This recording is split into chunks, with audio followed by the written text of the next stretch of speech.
Here we are again, Sunday night with Old Time Radio. Thanks for joining us. Today is the 12th of November, 2023. We'll be broadcasting for 3 hours tonight, classic broadcasts from the golden age of radio. We begin with My Son Jeep, followed by, and this will be new to us, Horatio Hornblower. Next, we have the Screen Directors Playhouse, with the production Stagecoach.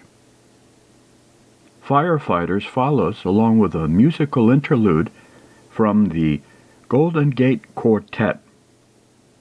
We have a quiz show, Quiz Kids, and we close with the Mayor of the Town, another vehicle for Lionel Barrymore. Let's get to it. You'll be glad this winter you bought a Coleman heater this fall. Yes, as you sit back in your easy chair, snug and comfortable, you'll be glad you bought a Coleman heater. You'll enjoy floor-to-ceiling warmth in those rooms you could never heat before. Get your Coleman oil or gas heater now during Coleman's big bonus sale. Here's what you get. First bonus, a new low price. Yes, now you can get a dependable Coleman automatic heater at a new low price. Second bonus, a new low operating cost. Coleman saves you up to 25% on heating bills because Coleman gives you maximum heat from your fuel. Third bonus, a 32-piece set of Libby's Safe Edge glassware worth $14. It's free with your new Coleman heater. Get 3 big bonuses. Get your Coleman oil or gas heater now during Coleman's big bonus sale. This sale is for a limited time only. So see your Coleman dealer tomorrow. You'll find his name and address in your telephone directory. Hello. My name is Allison, Dr. Robert Allison. I guess a better way to introduce myself is to say I'm Jeep Allison's father. You know, there's nothing very terrifying to a doctor about a case of measles, but I remember a case that almost ended up with me behind bars. And all because of one young gentleman who has too much imagination for my own good. I refer, as if you didn't know, to my 10-year-old offspring, my son, Jeep.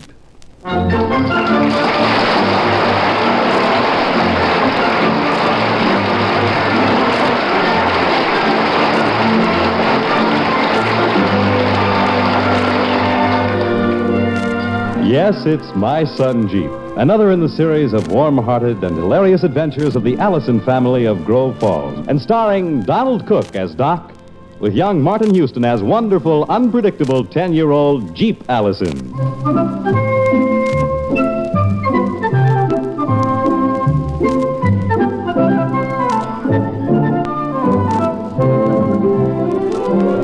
Like so many other major crises in the Allison household, this particular one began one quiet afternoon. Miss Miller was in my outer office, and I was in the next room with a patient, when suddenly the quiet was rudely shattered. As a matter of fact, you might say it was exterminated, as Jeep made his usual unobtrusive entrance into the house. Hi, everybody. I'm home. Hi, Miss Bixby. Jeep, Allison, just once I wish you'd shut that front door without rocking the whole house. Then you better get a new doorknob. What's wrong with the one we got? It keeps slipping out of my hands. You and your excuses. And if you want something to eat, there's some nice apples in the pantry. Well, I'm not hungry. I think I'll go talk to Miss Miller. Oh, now, Jeep, your father's probably got patients waiting to see him. Miss Miller's busy. Don't bother her now. Oh, who's going to bother her? I just want to say hello. All right, Mrs. Perry. We'll change it to 3 o'clock on Tuesday, then. Yes, I'll tell the doctor. Goodbye. Oh, hi, Jeep. Hello. Your father's got a patient in with him now. Oh, I didn't come to see Pop. I came to see you. Oh. Well, anything special, dear? I just came in to visit. Gosh, when you were my substitute teacher, I used to see you all the time. Oh. But now that you're working for Pop... Jeep, what have you got on your face? Huh? Well, it looks like a rash or something. Oh, I guess it's just dirt. Now, who's next? Oh, hi, Jeep. You want to see me? No. He's just paying me a little visit. Oh. Say, what's that on your face? Nothing. Well, I noticed it too, Doctor. It looks like a rash. Is your throat sore, Jeep? Not really. Well, open up wide and let me see. Ah. What is it, Doctor? Mm-hmm. Now, let's feel your forehead, son. You can close your mouth now. What's wrong? Oh, nothing much. Just a common, ordinary garden variety case of measles. Oh, my goodness. Hey! What is it? You mean I don't have to go to school tomorrow? I wouldn't let you go even if you got down on your hands and knees and begged me. Oh, I wouldn't beg you, Pop. No, I didn't think you would. No, sir. You're the doctor. What you say goes. You overwhelm me. Now go on upstairs to bed, and I'll be up right away. Golly, Pop. I feel swell. Why do I have to go to bed? I am the doctor, remember? Yeah, but I don't... Oh, golly. Oh, I know you feel all right now, Jeep, but if you don't go to bed, you'll feel awful later on. Well, what's so terrible about going to bed for a few days, being waited on hand and foot? I wish I could do it. You can take my place. There's your chance, Doctor. Now, you stop undermining my authority. Miss Miller gives you a bad time, too, huh, Pop? Not as bad as some people I could mention, and don't think changing the subject does any good. Now, come on, off to bed. Don't rush me. I'm going. Will you come up to visit me, Miss Miller? Oh, I'd love to, honey, but I can't. I've never had the measles, and I might catch them from you. Oh, golly. Well, stop acting like being banished to outer Mongolia. Now, the sooner you go to bed, the sooner you'll be Where's able... Outer Mongolia? Scat. No, really, I want to know. Go on, Doctor. Tell him. It's just north of inner procrastination. Now, beat it.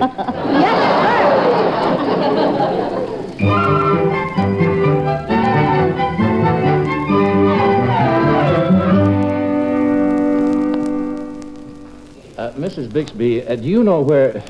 Hey, Jeep, I thought I sent you to bed. Well, I'm going, Pop, but I got some things to take care of first. Like what? Like trying to keep from going to bed. Oh, I gotta call the fellas.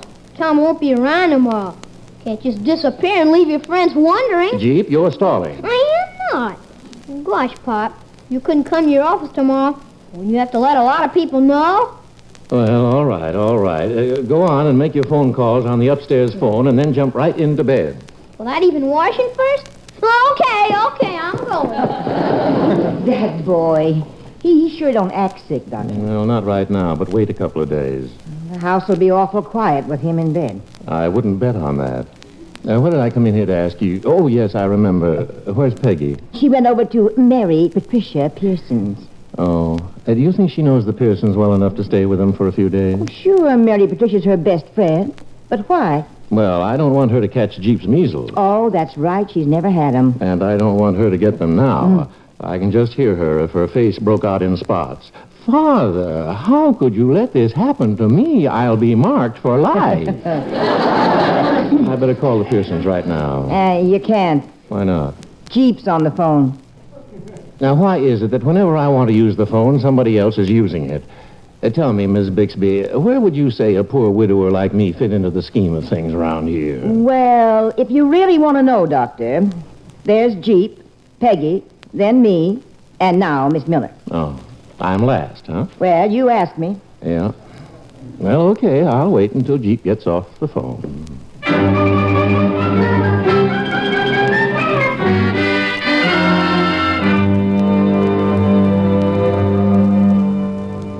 So listen, Skeeter. You tell the fellas that while I'm in bed, you're in charge. Huh? Well, I don't care what Boots Douglas says. If he doesn't like it, he can just join another club. No, I feel okay, but I figured it'd be smarter to stay home. After all, measles is pretty contentious. You mean contagious? Oh, hi, Pop. So listen, Skeeter. Too many of the guys are behind in their dues. Huh? Oh, Boots is always complaining. 2 cents a week is not too much. Anyway, I gotta call Tommy, so I'll talk to you tomorrow. So long. Would it be all right if I use the phone now? Not for a while, Pop. Gotta call Tommy, and Hank, and... Now, listen, you realize you've been on that phone 45 minutes already? Well, who do you want to talk to? Well, by this time, I don't care. I'll even talk to Tommy or Hank. I have to call your sister. Well, what for? To tell her to stay at the Pearsons until you get over the measles. Oh, golly. You mean I don't even get to see Peggy? Never seemed to make that much difference to you before. I know, but I'm sick now. Which reminds me, why aren't you in bed? You said I could make my phone calls. Jeep, old boy, whenever we get into one of these discussions, I always seem to come out second best. So just this once, please, assume that I know what I'm talking about. Okay, you're the doctor. Well, I was beginning to doubt that. Now, here, I want to take your temperature. You think I got a fever? Hmm? I said, you think I got a fever? Well, if you don't keep the thermometer in your mouth, I'll never find out.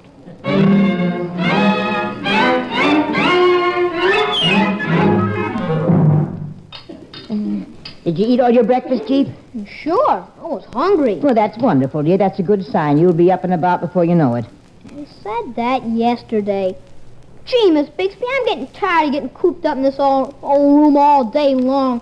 And with nothing to do. Why, Jeep, you've got a whole closet full of games. Besides, it's only been 2 days. 3. The first day don't count. We spent most of it getting you into bed. Now, I better take this tray downstairs and start getting your father's breakfast ready. I'll be up later to read to you. And tell Pop to be sure and come up before he sees me. And before he goes out on his calls. Now what'll I do? Hey, I know. I could call all the fellas. Bring the phone in here and put it on the table. Oh, but I'd have to get out of bed. Anyway, the cord's not long enough. I know. I'll call the phone company and tell them to come over here and put a new one in. But I'd still have to get out of bed. Well, no use arguing. I just have to get out of bed.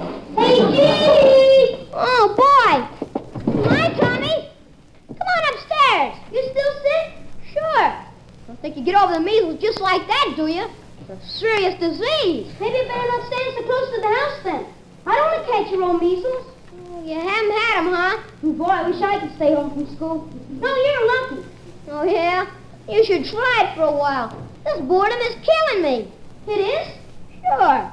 Nothing to do all day. You got lots of games. Yeah, but I'm tired of them. Well, I gotta go. I'll be late for school. Hey, wait a minute. What? I just thought of something we can play together. But I'm not supposed to. You don't have to be in the room with me. We can play this from outside. Oh, okay. We'll play that I'm held captive in this big castle, see? You're outside. You're going to rescue me.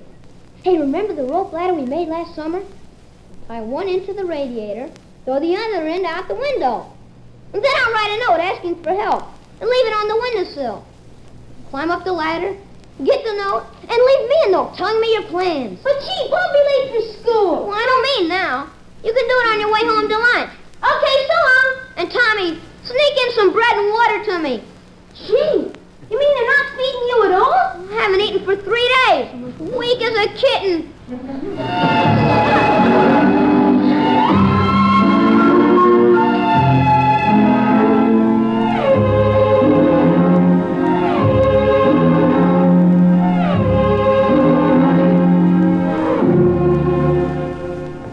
This is Jeep Allison, Miss Douglas. Oh, I've got the measles. How are you? Well, listen, I called up to find out if Boots had ever had them. Oh. Well, are you sure? How do you know?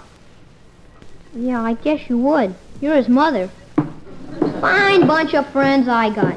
None of them have ever had the measles. Are you on that phone again? I gotta go now, Miss Douglas. Bye. Are we going to have to tie you in bed? I was on my way when you came up. Well, come on. I can't spend all day up here. I've got patients to visit. Now, off with your robe. In you go. Now, look, son.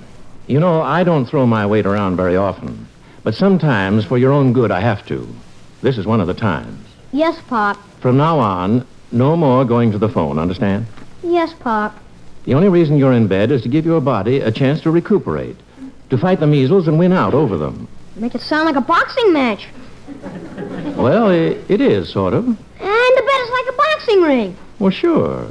And who ever heard of a fighter getting out of the ring until the fight was over? Gee, I never thought of it that way before. Well, think about it now. I'll be back for lunch. I'll see you then. Hey, what's your rope ladder doing hanging out the window? Jeep, were you planning to climb out there? Oh, gosh, no, Pop. That's a game Tommy and Barton and I are playing. He's supposed to climb up the ladder. Well, do you want to risk infecting your best friend? Of course not. Tommy is not to climb up that ladder. Is that clear? All right. Promise? Yes, sir. Good. Oh, by the way, I just talked to Peggy, and she hopes you're feeling better, and she sends you her love. Fine sister she is. She loves me so much, why doesn't she get the measles? So she can keep me company.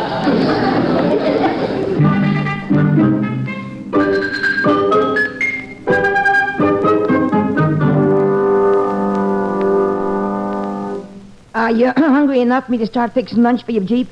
Oh, yeah. By the time I get through with this, I will be. My, I'm glad to see you're interested in something at last. What are you doing? Just writing. Oh, well, I'll go start your lunch. Say, how do you spell immediately? I-am... What do you want to know for? I want to write it down. Well, wouldn't at once be just as good? No. Oh. I-M-E-D-I-U-T-L-Y.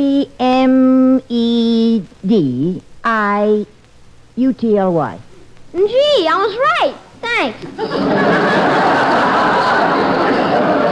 I'll go start your lunch. Wait a minute. Would you throw this out the window for me? Huh? This note is for Tommy Barton. Oh, all right, give it here. I'm going to fold it. You got to promise not to read it. I promise. There. I threw it out. Now, will there be anything else? Yeah. Will you call Tommy's mother? And tell her that Tommy's not supposed to climb up the rope ladder. So just have him look around it, and he'll find it. Well, shouldn't I tell her what he's supposed to look around for? He'll know what I'm talking about. Well, he'd better, because I sure don't.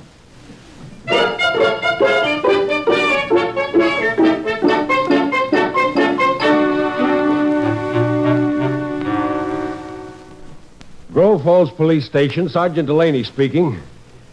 Oh, yes, ma'am. No, ma'am, no. Yes, ma'am, I'll tell him.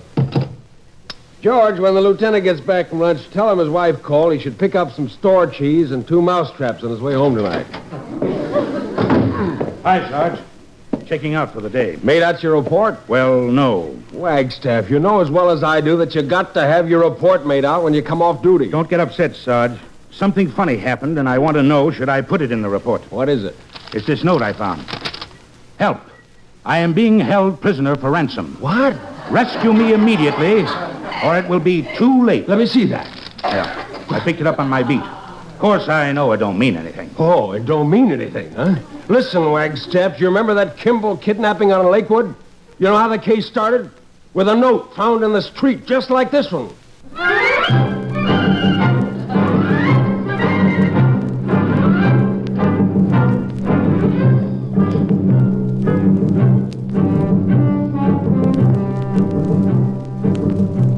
All right, man. Quiet down now. Now, you've all read the note that Patrolman Wagstaff found this morning, but there are a couple of things I want to call to your attention. Now, the paper this note's written on can be bought in any 5 and 10 cent store. So, that ain't no clue. But this is. The word immediately is spelled I-M-E-D-I-U-T-L-Y. Now, that gives us 2 possibilities. The guy who wrote this thing is either a kid or a grown-up trying to write like a kid. Why would he do that, Sarge? Save the questions till I get through analyzing his problem. Now, we got 2 possibilities. Either this note is a fake or it's a real McCoy. If it's a fake, we'll soon find out. If it isn't, we'll soon find out. Now, here's what you're going to do. You're going to take that section from East 9th up to East 14th and from Chestnut all the way over to Pine, see? And you're going to go through that area like a fine-tooth comb, you see? Now, anything suspicious, call me right away. Any questions? All right, Wagstaff, what is it?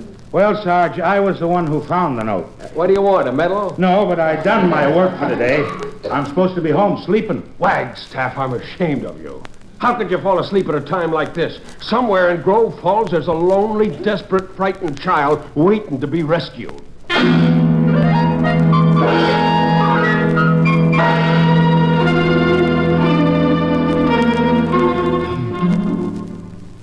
know, Mrs. Bixby, I guess I don't really mind staying in bed after all.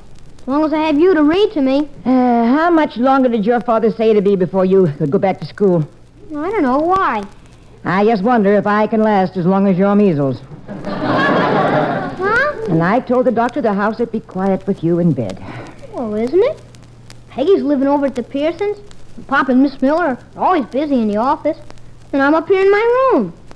Gosh, you're practically all alone in the house. Yeah, just like a vacation.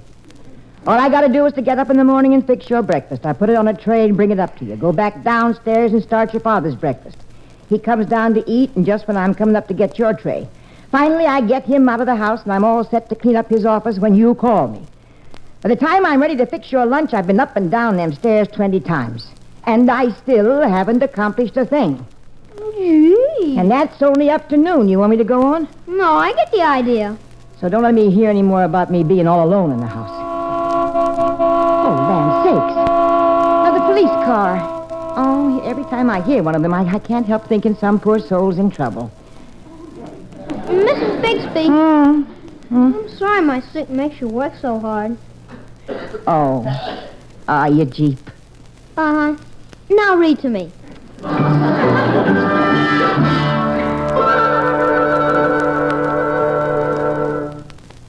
Oh, Miss Miller, if you want to, you can take off early today. Oh, Doctor, I've got 1,000,001 things to do. Well, okay, I won't insist. See, try to do an employee a favor, and what do you get? Arguments. Employee. That's funny. Funny. I mean, somehow I don't think of myself that way. I feel more like one of the family. Oh? Come in. You, Dr. Allison? That's right, officer. Is there anything wrong? I'm Patrolman Wagstaff. You folks seen anything suspicious around here? Suspicious? In what way? Well, it looks like somebody's been kidnapped, lady. What? What? Yes, I found a note, see, down on the corner. Of course, we don't know where it come from. The wind could have blown it from anywhere. You mean a note from the kidnapper? No, from the kid they're holding for ransom. How awful. Yeah, so we're asking every house in the neighborhood if they've seen anything. Well, I wish we could help you, officer, but we haven't seen anything suspicious around here. Well, if you do, call the station right away. Oh, we certainly will. Do you have any clues? Just the kidnap note. Oh, wait a minute, officer. Have the police considered that this whole thing might be a practical joke? I got one answer for that, Doc. If it is, somebody's going to be in an awful lot of trouble.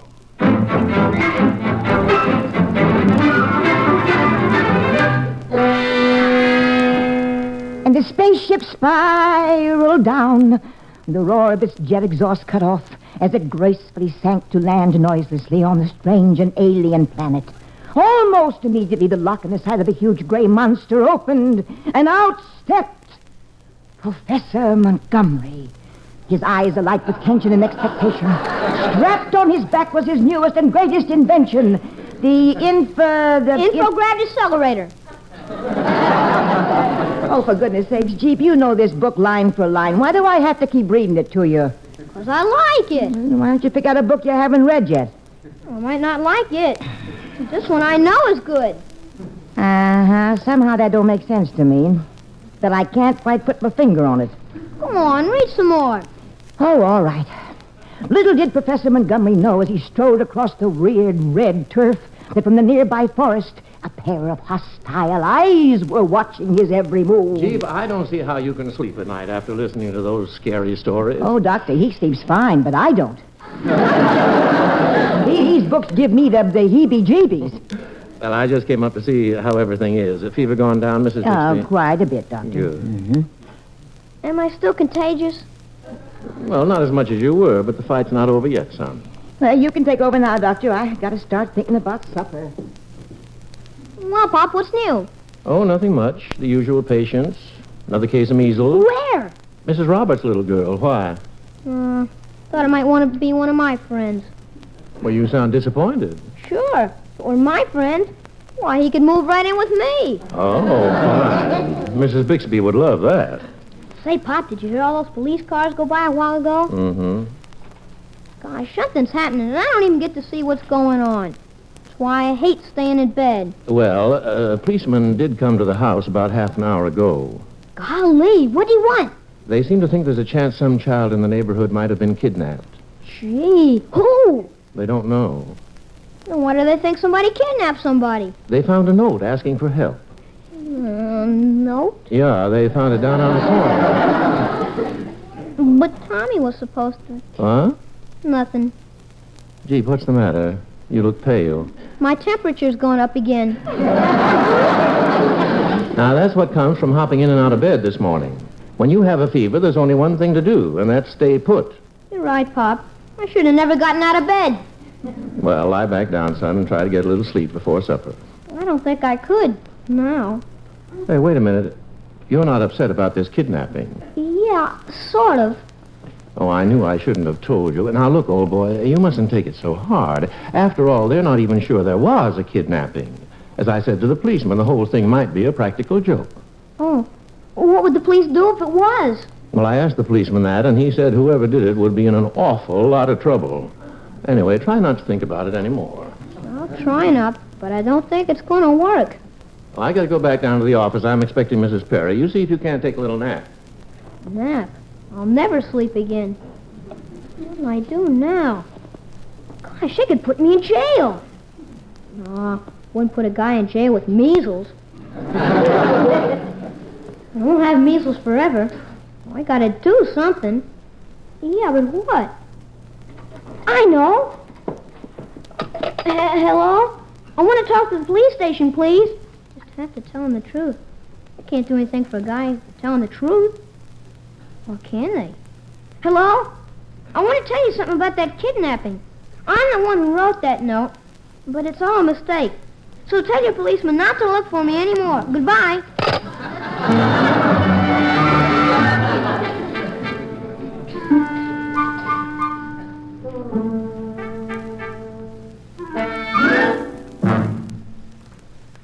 I'm going home now, Doctor. See you in the morning. All right, Miss Miller. You're sure you won't stay to supper? With Jeep upstairs in bed? He'd never forgive me. No, I guess not. Good night. Good night. Oh, dear. There are those police cars again. Sounds like they're stopping right in front of the house. For heaven's sakes, they are. What? Again? I wonder what they want this time. Well, look, there must be dozens of them. Well, I don't get it. All right, you men, surround the house. Wagstaff, you come with me. Surround the house? What for? Come on, open up in there. Oh, what do we do, Doctor? I guess we do what they tell us to. Open the door. That's the one, Sarge. The one who claims he was a doctor. What do you mean claims? I am a doctor. All right. Where have you hidden the kid? Is everybody crazy? What are you talking about? As if you didn't know. Come on, where is he? Where's who? Cut the stall, and where's the kid you're holding for ransom? What on earth are you gibbering about? I'm Dr. Allison, and this is my assistant, Miss Miller. And there's only one child in this house, and he's my son, and he's upstairs sick. How do you like that, Sarge? Now he's telling us the kid's his son. But he is. You're both making a terrible mistake. Oh, yeah? It ain't us who makes the mistakes. You didn't figure on a neighbor calling us and reporting a rope ladder hanging out of your back window, did you? Oh, no. Oh, yes. But your biggest mistake was forcing that poor kid to call us up and pretend the whole thing was a gag. Who called you? Uh-huh. You didn't figure we could trace that call. Doctor, what's all them police cars? Oh, here's another of the gang, Sarge. Don't you dare speak. Speak to me like that. What's going on in here? They think we've kidnapped somebody. Come on, cut the stall, and where's the kid? You mean Jeep? I mean the kid who threw that kidnap note out of the window. The kidnapping... oh, my goodness. Oh, he didn't throw that out. I did. Huh? Why, sure, Jeep wasn't supposed to get out of bed, so I threw the note out for him. It was a game he and Tommy Barton were playing. Oh, no. But you mean nobody was kidnapped? Of course not. That's what I tried to tell you, Sarge. You shut up. What's going on here? Well, Tommy, what do you want? I guess you're pretty busy right now. But would you give Jeep a message for me? Ask him what happened to the note he was supposed to throw out the window. So long! Hey, what was all that about? And where's the kid who started all this? He's upstairs in bed. What's wrong with him? Right now, it's just measles. Me? Hey, Sarge, we better get out of here. Yeah. Oh, Doctor. Now what? Your face. It's all broken out in spots.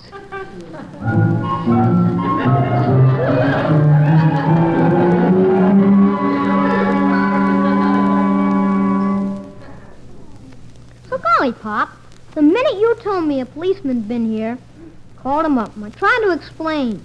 And I guess they just wouldn't believe me. Well, put yourself in their place. Would you believe it? No, I suppose not. And now, to top it all off, I got the measles. You can't blame me for that. No, I guess not. Anyway, why aren't you in bed? What are you talking about? I can't go to bed. I have to go down to the police station and explain all this to the lieutenant, and somebody's got to tell the neighbors what's been going on. Pop, go to bed. You won't have to explain to anybody. Oh, great. What about my patients? Who's going to take care of them? When you're sick, You gotta lie down. Give your body a chance to reciprocate. Now, you mean recuperate. Sure. The way I look at it, Pop, the whole thing's like a boxing match, see? And Hey, oh, okay, son. Move over.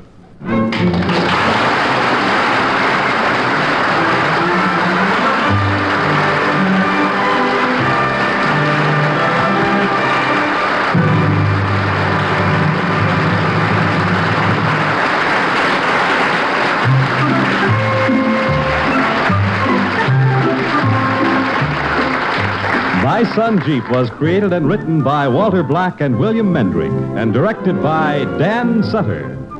Music selection by John Geller. Tonight's cast included Lynn Allen as Barbara Miller, Leona Powers as Mrs. Bixby with Nelson Amstead, Arnold Robertson, David Winters, and young Martin Houston as 10-year-old Jeep. Starring in the role of Doc is one of America's finest actors and most versatile comedians, Donald Cook. Now, this is Fred Collins inviting you to be with us again next week, same time, same station, for the next delightful episode of My Son Jeep.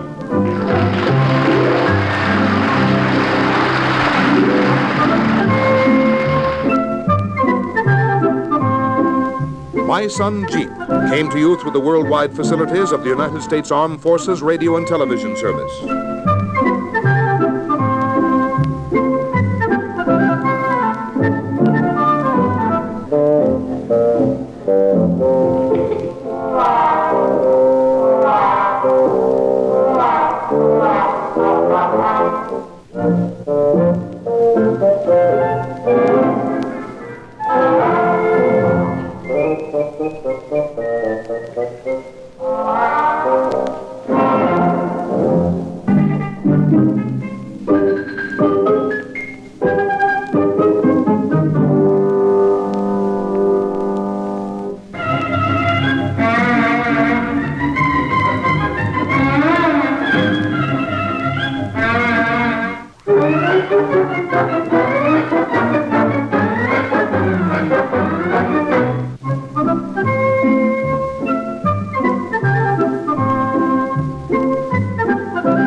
Call all hands. Beat to quarters. Run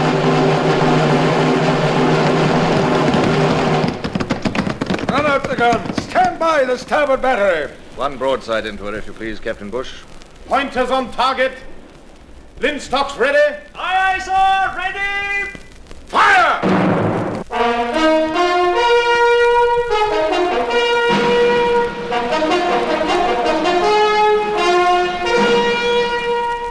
Presenting Michael Redgrave as C.S. Forrester's indomitable man of the sea, Horatio Hornblower.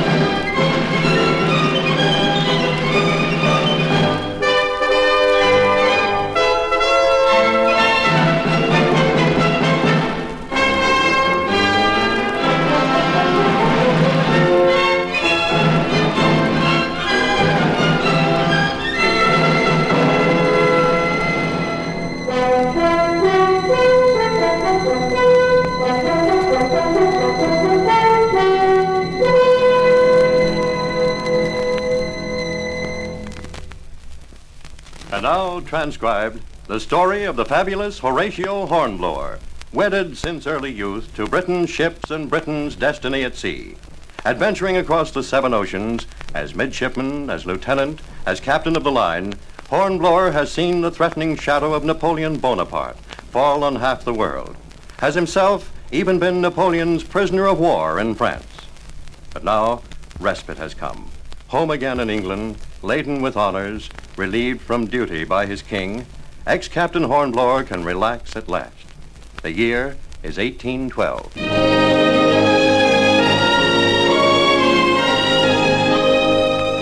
When you've been many years at sea, it sometimes seems a little difficult, I might even say arduous, to live ashore. Especially when your lovely wife, your adored recent bride, rather expects you to become a country gentleman. Well, life is made up of change, they say, but for an old sea dog, new tricks come harder than for other breeds, I think. Well, there I was, not long returned from confinement in France as the unwelcome guest of Bonaparte, granted a knighthood, happily married to my enchanting Lady Barbara, free of all financial cares at last, and yet, oh, yes, I knew it for my fault, but somehow, there in the quiet English countryside, I hadn't quite come home as yet. More bath water, sir? Oh, heaven forbid. It's mostly on the deck, the floor already, isn't it? Ah, tin tub the size of a teapot. A fine way for a grown man to bathe himself. Yeah, all right, I've had enough. Give me that towel, Brown. Don't slip, sir. Oh, ridiculous contrivances.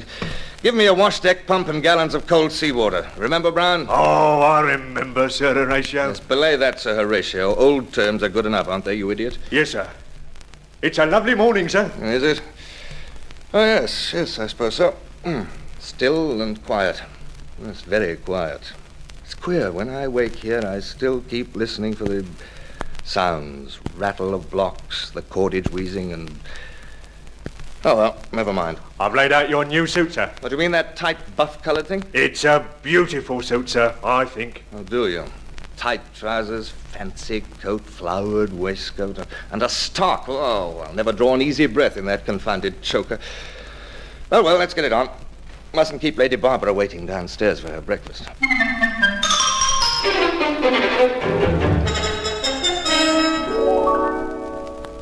Welcome to the new Squire of Smallbridge. Now, you're laughing at me. You know perfectly well, Barbara, how I felt about that insufferable ceremony yesterday. Squire, indeed. Oh, I do know, my dear, and you were sweet, suffering it all without complaint. Mm-hmm. Only the faintest glare of defiance now and then during the speech-making. Coffee, dear? Thank you. Well, what do we have planned today? I thought that you and I might drive across the Downs this morning. Uh-huh. Of course, you said you had a lot of reading you'd been putting off. Gibbon, was it? Well, yes, I do want to get at that. It's, yes, quite soon, in fact. A letter for you, Sir Horatio. Oh, thank you, Wiggins. The messenger is waiting, my lord. He is from the Admiralty in London. The Admiralty? The Admiralty, eh?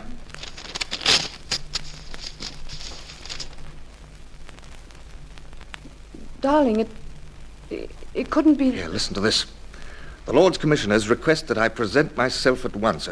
A matter of extreme importance which cannot even be discussed except in... Hey, Wiggins, where's Brown? Tell him to get out my best uniform and sword. Tell him to pack my things for the night. And look, tell him that... You're going to London right away? Well, my love, the letter says at once. Remember, we're still at war with Bonaparte. Now, off with you, Wiggins. Tell Brown I'll be upstairs immediately, and I'll want him to drive me. We'll take the chariot. I wished I didn't need to look at her just then. After the first surprise, she would try so hard to appear calm and pleased that I was pleased. I hadn't been quite frank with her, perhaps. To be exact, the letter asked whether or not I would accept a new appointment. I didn't know what to say to Barbara, but... Oh, my dear, it's merely for the night. I'll be back in the morning, whatever this amounts to. Yes, for a day or so, perhaps. Oh, just look at you, brazen child. Excited as a midshipman. Oh. It's breaking over you in waves. Do you suppose I don't see it? Oh, my dear, when the Admiralty itself, I must at least find out. I know what you'll find out. Wild horses couldn't hold you now, of course. Do you know how long we've lived here at Smallbridge? Why, 2 months. 2 months tomorrow, Oh, dearest, I've always known. Retirement simply isn't in your line. It's a great honor to be recalled so soon. You must be pleased. And I am, too. If they appointed me a Commodore, well, they might, you know. Well, if they did, I might have to go back to sea again. Darling, we've been married 6 whole months. A wonderful half year. I've had that much of happiness with you. And whatever happens, you'll come back to me. I know you will. Of course I will. Oh, Barbara, I swear you're a woman in 10,000.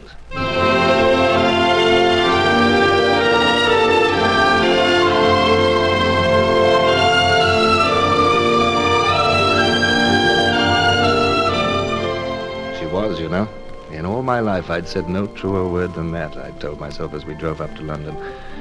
Well, we made excellent time. Brown knew his business with horses. I never understood the peculiar beasts. Brown was good at everything. Best captain's coxswain in the Navy, and now the perfect manservant. Still, I rather thought he mightn't mind going back to sea again. There was a queer look in his eye, especially when we drew up before the Admiralty in Whitehall, and I was ushered in to the First Lord. Sit down, Captain Horatio. Well, Thank you, sir. well. Left your newfound domestic bliss behind, eh, when you received our letter? Well, may I ask what it is you have in mind for me, sir? Of course you may. The Baltic, Horatio. The Baltic? But is Russia coming into the war, then? Who knows? I wish I did. That very question's at the heart of this whole project. Our letter did say, didn't it, that you'd take rank as Commodore, with a captain under you. You'd have 6 ships. The Nonsuch, 74, a ship of force. The Nonsuch? I know her well, sir. Both the Russian Tsar and Prince Bernadotte of Sweden have teetered back and forth for months, you know. Well, from all I've heard, Boney's making tempting offers to them both. And Bernadotte's a Frenchman, after all. Is there really any chance that they might join us, sir? They might, if we handle them sensibly. They have as much fear as we, now Boney's gobbled up most of the continent. The die will be cast any day, we think. If we can show those Baltic powers some British naval strength to count on. I understand, sir. At any rate, we've got to keep the Baltic open for supplies. So much that we need here comes by those sea lanes. Well, are you ready? Is it settled? Yes, it's settled. Good. Now tell me, who would you like for captain of the Nonsuch, under you? I'd like to have Bush, sir, if he's available. I'd hate to go to sea without old Bush. I rather thought you'd ask for him. That wooden leg of his won't be a handicap, you think? No, I think not, sir. You two have seen some things together, haven't you? First met as young lieutenants on the old Renown. That's right, sir. Well, then, Bush it shall be. Now then, let's walk across and see the Foreign Secretary. He's sure to have some secret orders for you.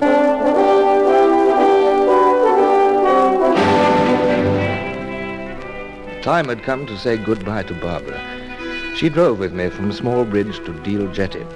The Nonsuch and the 5 others of my pretty new squadron lay far offshore, half lost in morning mist.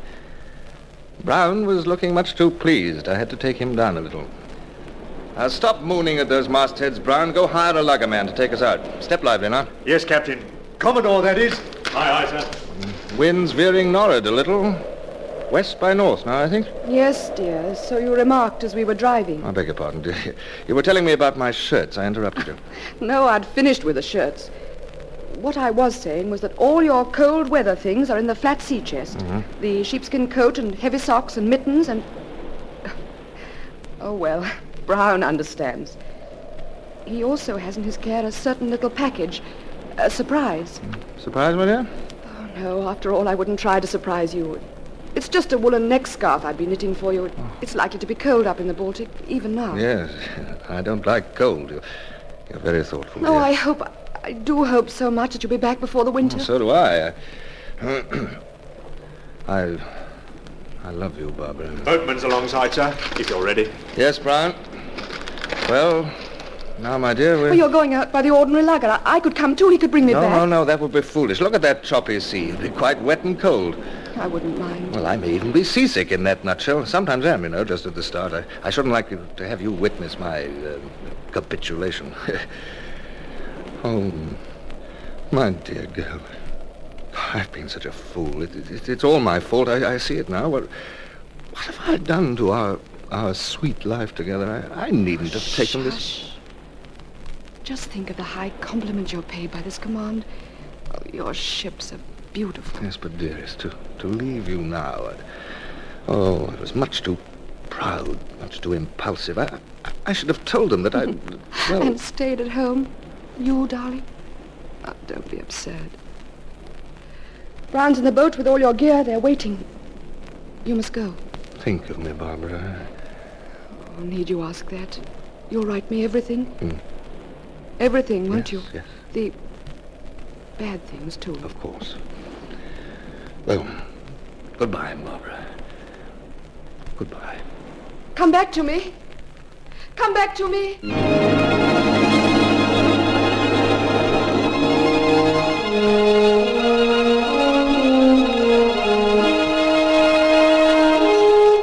It touched me that she should say that. Come back to me. Like any witless wife of any common seaman. As if by some power of my own I could control French cannon shot. But it made me love her all the more. It made my heart ache, too, that she should say such foolish things for all her pride and elegance. The little lugger pitched and rolled, a long trip all alone out to my ship. Oh, I could have let her come along. It would have done no harm. They'd seen me from the Nonsuch as we came tossing up the wind and laid into the big two-decker's lee. My old friend Bush, as captain, had turned the whole crew out full dress, and I was piped aboard with all the honors of a commodore.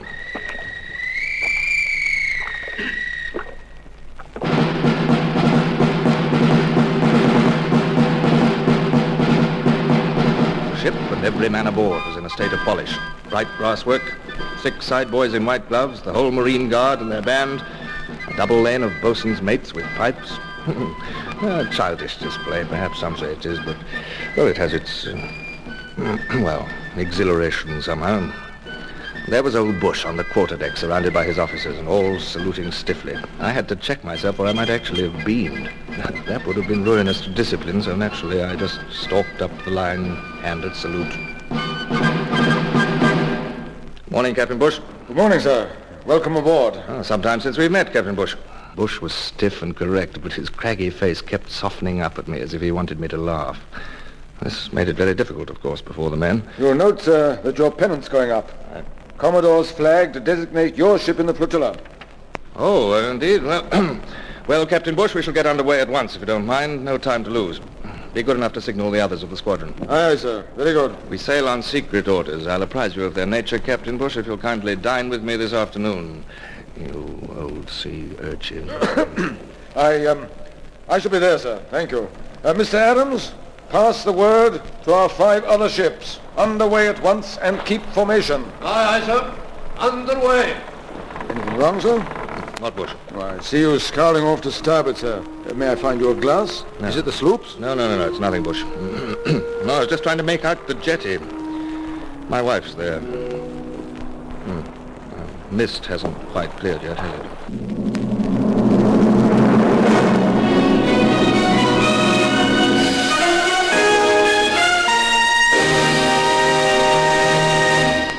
In a moment, Michael Redgrave returns as Horatio Hornblower. And now, continuing our story, Michael Redgrave as Horatio Hornblower awaits his old friend, Captain Bush, in his Commodore's cabin aboard the flagship Nonsuch.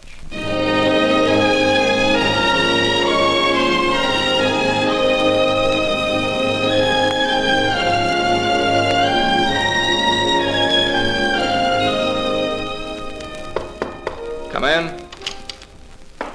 Oh, Brown. Captain Bush will be dining with me here. Be sure the things come up hot from the galley, will you? Of course, sir. I finished your unpacking. I trust it's satisfactory, sir.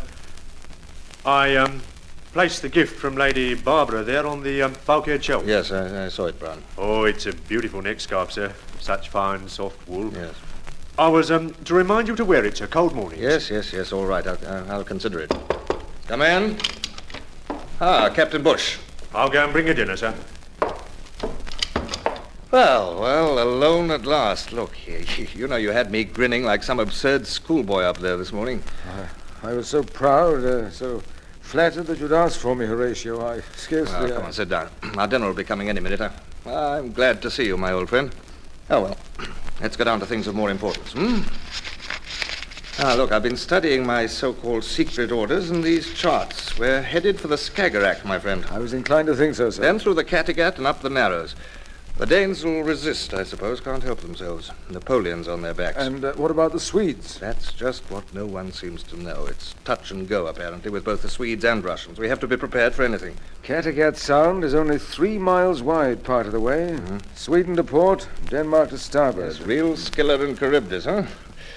Well, Bush, the powers that be have left decisions up to us, and we are going to have to improvise. Now, once we're off Göteborg, I'm going to try and pick up some fresh news on Swedish doings. Well, let's hope that Bernadotte is leaning our way by then, sir. Yes, Bush. If not, we'll simply have to blast our way in somehow.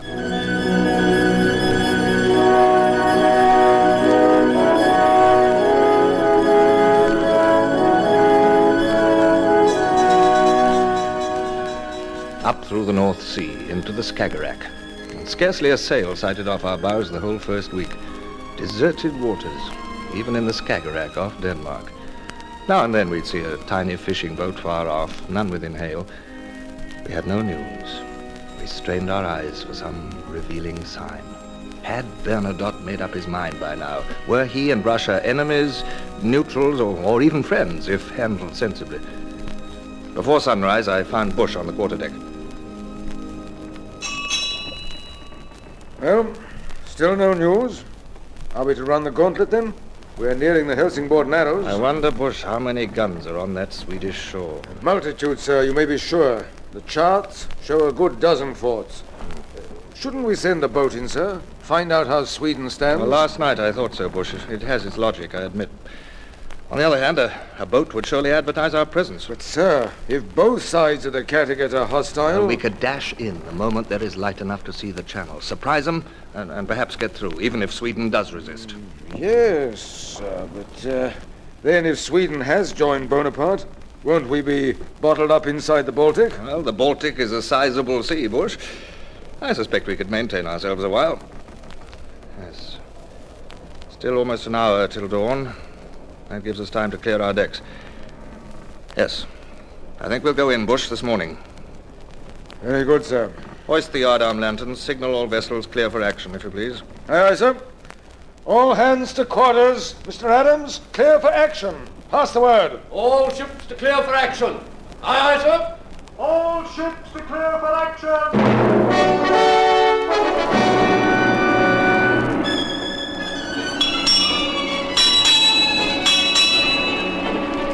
An hour had passed.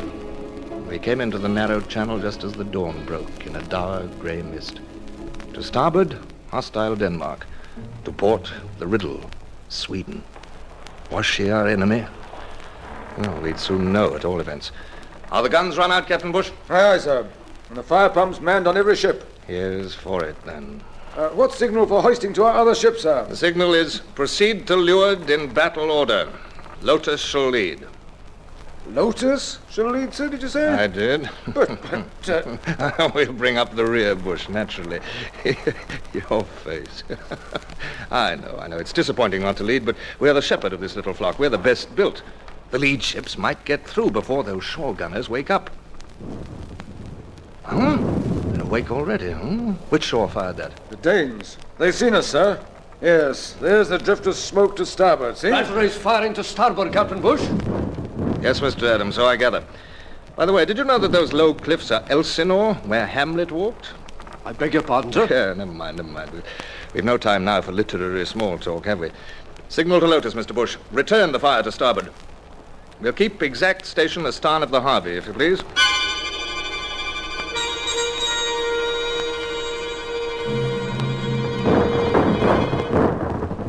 I say, Lotus and Clam are giving back as good as they're getting, huh? They are. Bush, this channel's full of shoals. I remember that from years ago. I remember too, sir. I've put leadsmen in the chains. They'll sing out when we're reaching shallow water. Good. The sloops and the three others don't draw as much as we do. Let me compliment you, Bush. You've thought of everything. Well, Brown? Your next guard, sir. Oh, nonsense. In the midst of an action. How dare you come up here? It's very cold this early in the morning. Begging your pardon, sir. I had my orders, you'll recall. Get below, Brown. All right. Give me the scarf. Yes, the air is a bit chilly.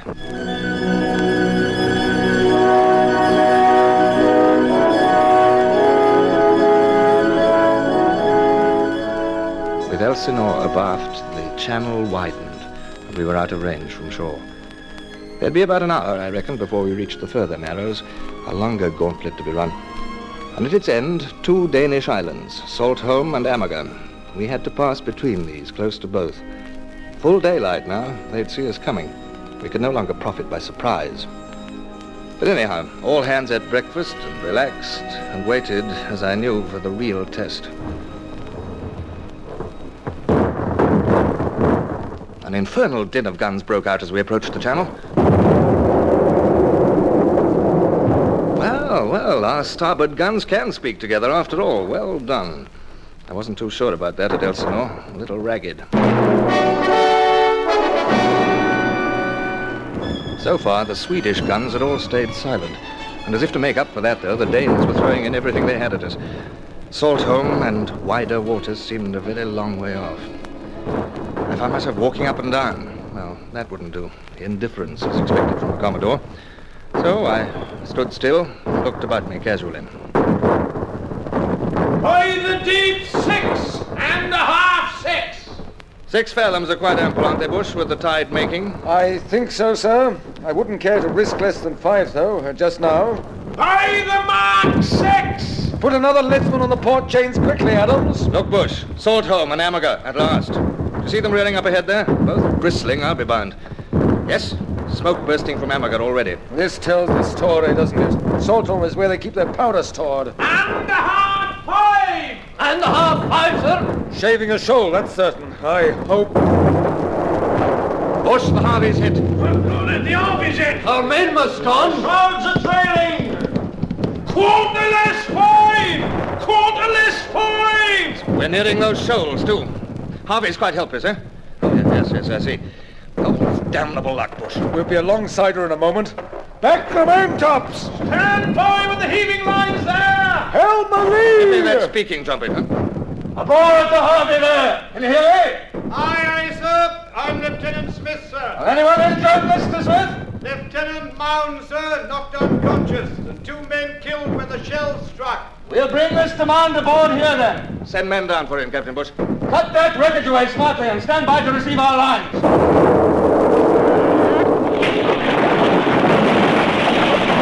What's that? Are we hit too? Our mizzen topmast's gone. By the mark 5! By the mark 5! Ah, that's better. We must be bearing off the shoals. Near hit, that one. They're reaching us much too easily from Saltholm. I don't like it. Yes, sir. Short range. And now that we're delayed... Now, look here. Those powder stores of theirs. Let's make a try for those. They might lie just beyond the highest fort. It seems fairly logical. Why not? But, sir, how do we know where to... Aye, sir. Certainly. Mr. Adams, have starboard batteries raise sights. Try for a hit beyond that big red fort. Say by 15 yards. By 15 yards. Pass the word, Adams, instantly. Starboard batteries prepare to fire. Target at 15 yards past the right fort. 15 yards past the red fort. Wild idea, I suppose, Bush, but we simply can't sit here till the Harvey is in tow. It's too much like duck hunting with the none such as the duck. Ready? Fire!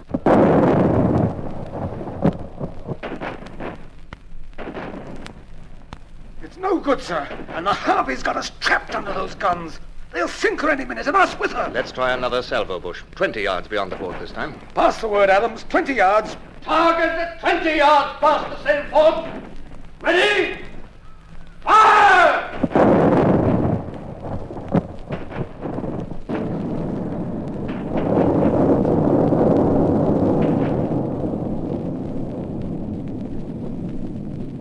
It's awesome, sir, that blast. I think, why, yes, it's even taken the fort with it. That fort and all its guns. At least they're singularly silent. I still don't quite believe my eyes. A lucky guess in place of sound ballistics, eh? That makes no sense. Well, yeah, to business now. Where's my trumpet? Oh. Mr. Smith! Mr. Smith! Have you our lines? Are they secure? You ready to get out of here? Aye, sir. One more moment, sir. Well, the cable's coming over now. We'll take you out starn first, understand? Stand by for the cable, men. Starn first it is.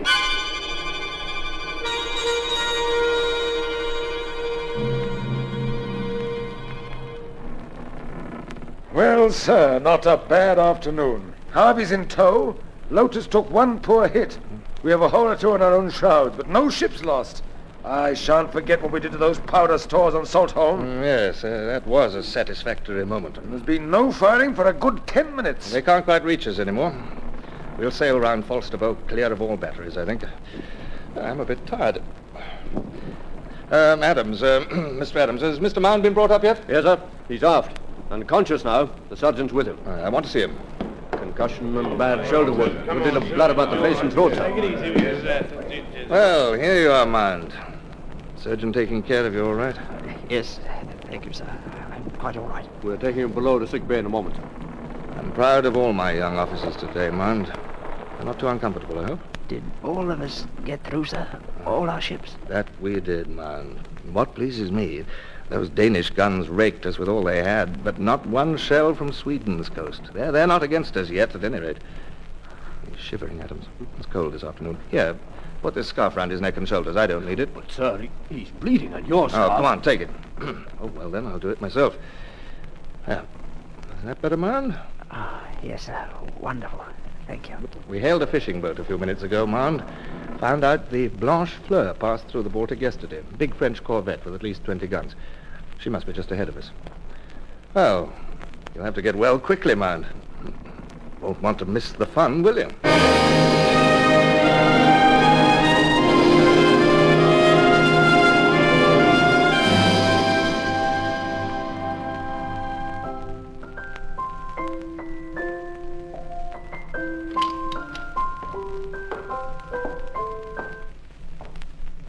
A letter, your ladyship. Oh, thank you, Wiggins.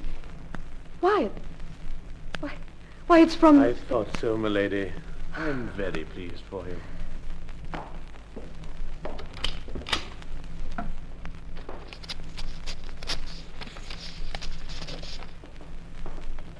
My dearest wife, I found a means of sending this brief note to you by way of Sweden. And I want you to know that all is well with us here in the Baltic. On the whole, we've had a remarkably quiet time. A few slightly sticky moments getting in. The Danes on shore showed a bit of ill temper, but there is very little to report that isn't merely ship's routine. Oh, my dear. My dear, you're such a bare-faced liar, I'm sure.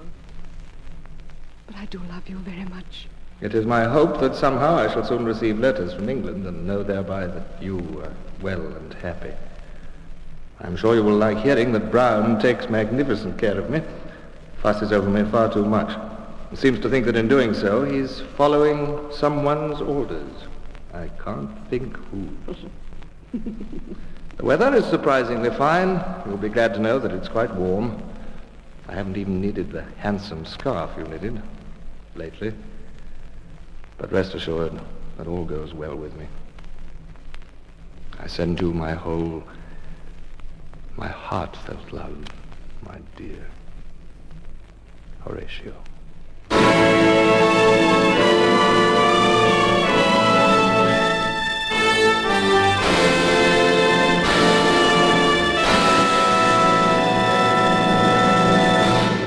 Horatio Hornblower, starring Michael Redgrave, is based on the novels by C.S. Forrester.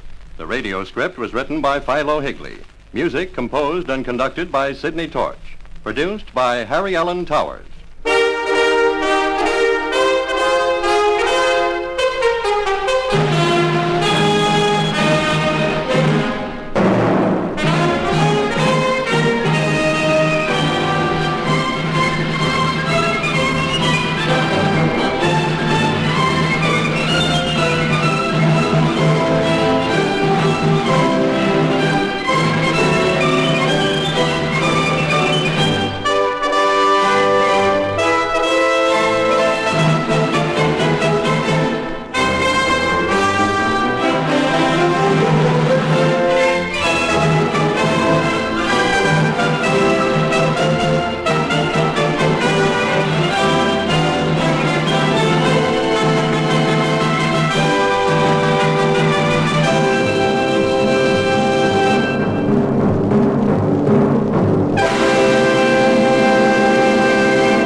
The NBC Theater presents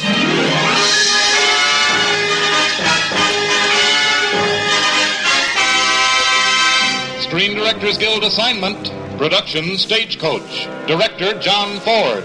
Stars John Wayne, Claire Trevor, Ward Bond.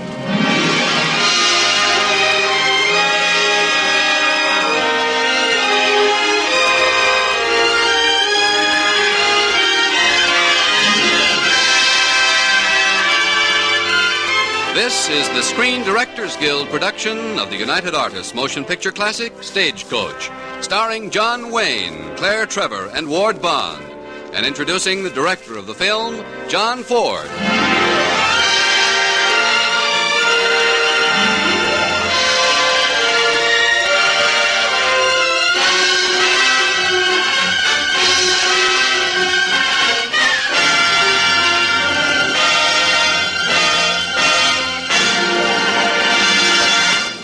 before we begin our story, here are a few words about the entertainment you will hear tonight and in future weeks at this time. The NBC Theater is proud to welcome the president of the Screen Directors Guild and the eminent director of such films as Variety Girl, The Perils of Pauline, and Taproots, Mr. George Marshall. Thank you, and good evening. This is the first performance of a series of Screen Directors Guild productions, in which the directors will personally bring you their favorite film assignments, along with the stars who created the original roles. Tonight, your director is John Ford. John, if you remember, is the winner of 5 Academy Awards, the guiding hand behind such great pictures as The Informer, How Green Was My Valley, and, of course, Stagecoach. You're on the set, John. Thank you, George. And good luck on our first production. Stagecoach is ready to roll. The last time I made that crack was about 10 years ago. When I first had the opportunity of putting on film this Romance of the West. For the cast, the picture offers an array of colorful character types, ripe for the actor's talents. Now the story and the cast are united again. Here is Stagecoach with John Wayne as the Ringo Kid, Claire Trevor as Dallas, and Ward Bond as Doc Boone.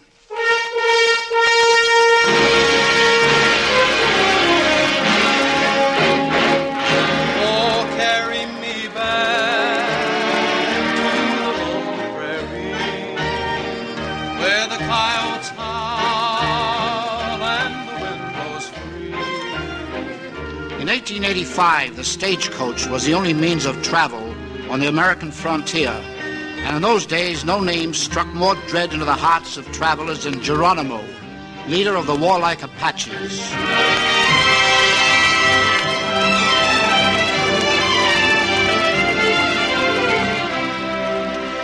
This, folks, is a story of a party of people who traveled from Tonto to Lordsburg by stagecoach in 1885. It's a story still told by the Indians.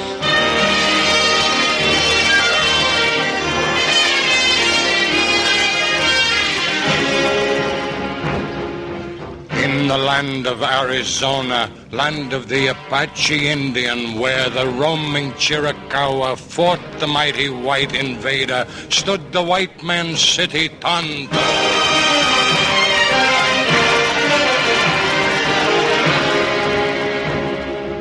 Tonto, where the flying wagon that the white man called a stagecoach stopped to take men to the westward, where Geronimo was leader, chief of the Apache Indian.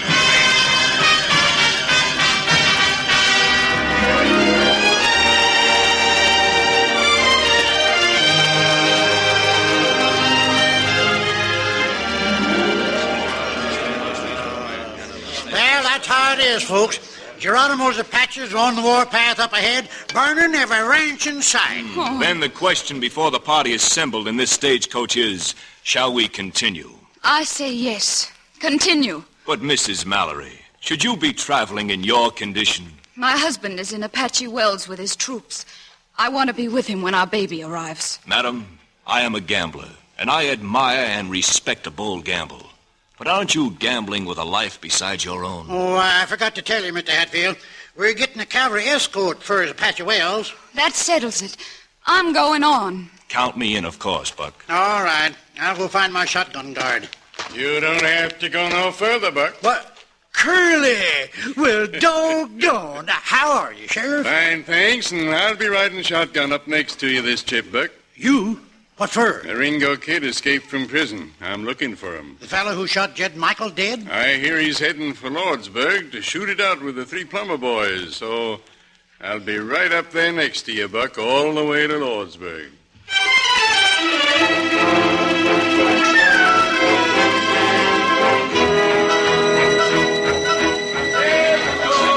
There she comes. Top of the hill now. There comes the stagecoach. Better stand back a bit, Doc.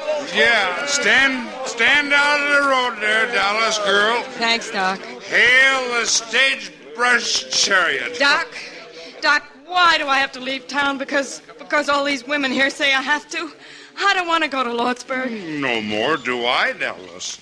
but you are a lady somewhat too hospitable to gentlemen, and I am a doctor somewhat too hospitable to spirits. We girl are the dregs of Tonto. They send us from their midst.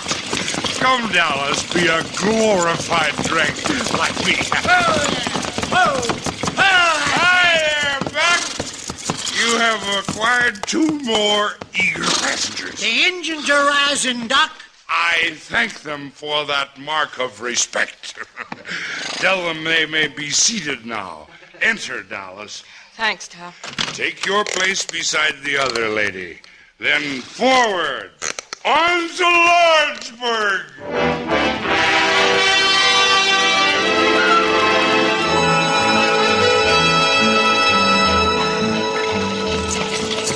What you driving through this canyon, Buck? Well, I aim to be hard to shoot at in case Geronimo's Apaches are in these hills. I'm with you, Buck. The law. Well, that don't make me bulletproof. Down! Kingdom High! Here she comes, Apache! Keep your shirt on and stop the coach. It ain't Apaches. There's someone up ahead blocking the road with a rifle. Whoa there! Whoa, whoa! Here he comes, whoever he is. What? It's the Ringo Kid. That's right, Buck. Hiya, Curly. Ringo. Didn't expect to find the sheriff riding shotgun. I was heading for Lordsburg, same as you, Ringo. Well, my horse went lame, so you got another passenger. I'll take that rifle first, Ringo. That's so, Sheriff. You're under arrest for the murder of Jed Michael. Sorry, Curly, but this Winchester here says different. Sorry, Ringo. But if you'll look back up the road a piece, you'll see our escort of United States Cavalry coming up. Oh. I'll take that rifle now, Ringo. Sure, Sheriff. But you better hold on to it. You may need it before we get to Lordsburg. Thanks. You can get into the coach now. Much obliged, Sheriff. Get going, Buck. Yep! Susie! Yep! Nelly! Hiya!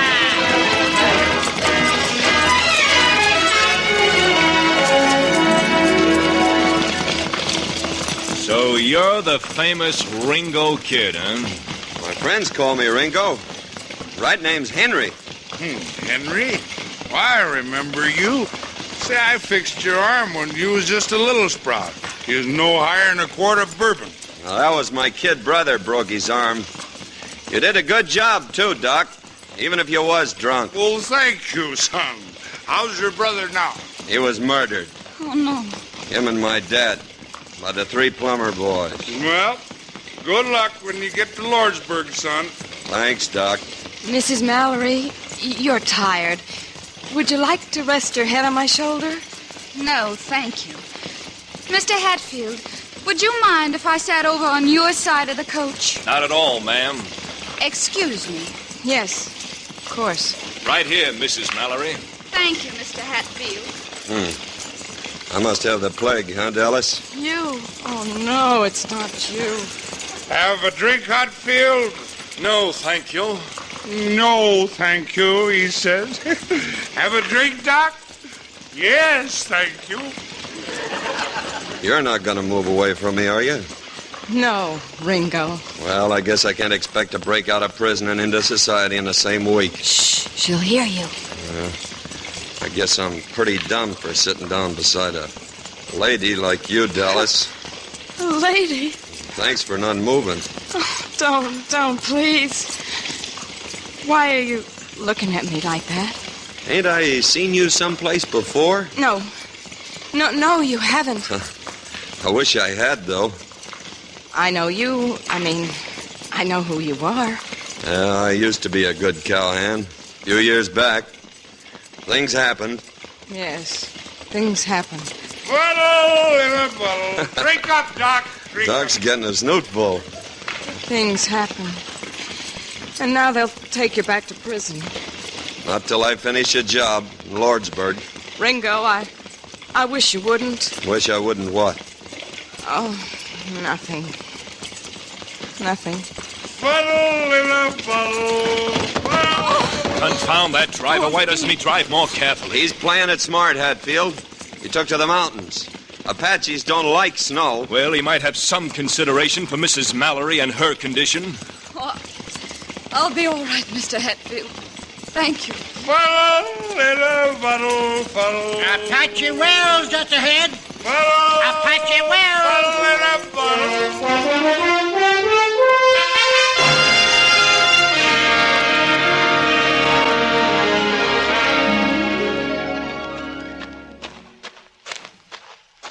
Mr. Hatfield, why didn't my husband and his troops meet us here? The Wrangler tells me that Captain Mallory has been sent ahead to Lordsburg. Lordsburg? Well, we'd better turn around and follow the cavalry escort to Tonto. Oh, we can't do that. With Apaches on the warpath, it ain't safe to go through Apache country without escort. I say we ought to turn back. There's only one way to find out. Take a vote. What do you say, Mrs. Mallory? On to Lordsburg or back to Tonto? I want my husband with me when our baby's born. Doc? Ain't you forgot this, lady? You mean Dallas? Oh, I say go. I've nothing to go back to. Doc? Lordsburg. Pass the bottle, pass the bottle. Ringo? Ringo's my prisoner. I'm voting his proxy. I say Lordsburg. Hatfield? I am at the service of Mrs. Mallory. Thank you. Buck? Well, Lordsburg it is. Well, let's all step inside and get some grub. Looks spry. Better take my arm up these steps, Mrs. Mallory. Oh, no, thank you. Really, I'm quite... I'm quite... Oh. Mrs. Mallory. She fainted. I've got her. Dr. Boone. For her, huh? Mrs. Mallory needs your help. Who? What? Oh, it's no use. He's drunk. Ringo. Yeah? I don't know for sure, but I think you better go inside and start heating some water. All you want and then some. And then some. Carry her inside, Mr. Hatfield. Oh, allow me. Allow me. I'll carry her myself, you sot. Thank you, sir. You drunken swine. Thank you. Now, if you'll open the door for me, Dallas. Yes. Drunken swine of a doctor. Doc, honest, ain't you ashamed? Did I understand that swine to call me a drunken swine? No. I wish I could do something. There is something you can do, Buck. Yeah, but what can you do in your condition? I can drink all of the hot, black coffee you can make. I, sir, am a doctor. Now get busy. Get busy.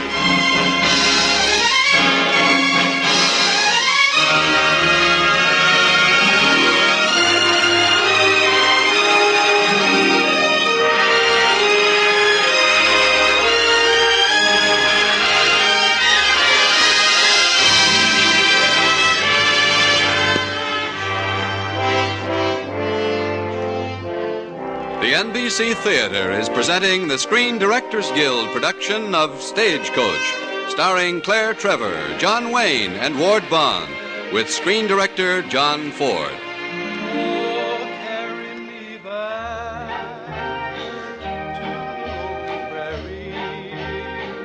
Where the coyotes howl and the wind blows free.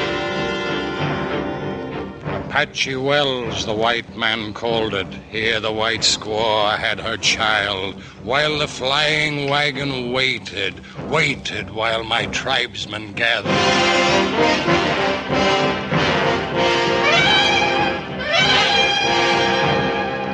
On the hills and on the desert gathered the Apache warriors, while the white squaw had her child and the flying wagon waited.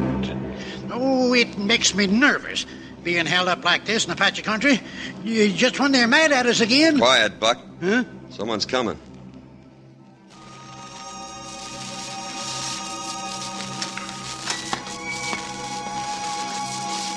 Dallas? Look. It's a little girl. A girl. Let me see it. Well, I'll be doggone. That's real fine, ain't it, Dallas? Real fine. Oh, yes, Curly. It's fine. A baby. How? I mean, why? I'll explain it to you sometime, Buck. Listen, boys. Doc Boone. 3 cheers for Doc Boone. Never mind the 3 cheers. Just pour me 4 fingers instead. I'm thirsty.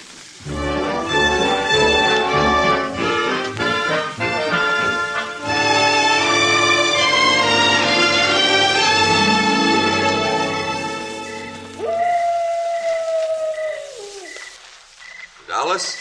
Oh. It's me, Ringo. Oh. You oughtn't to be outside here at night alone. Apaches like to pick off strays. Well, you're here now. Yeah, I watched you with that baby today. You look, well, nice. I just wanted to hold it a minute. You're visiting in Lordsburg? I have friends there. Oh, good. Ringo, why don't you escape? I aim to, in Lordsburg. Well, why not now? Why not go over the border now? My father and brother were shot down by the Plummer boys. I guess you don't know how it feels to lose your folks that way. My folks were killed by Indians when I was a kid. Oh, that's tough. It's a hard country, especially for a girl.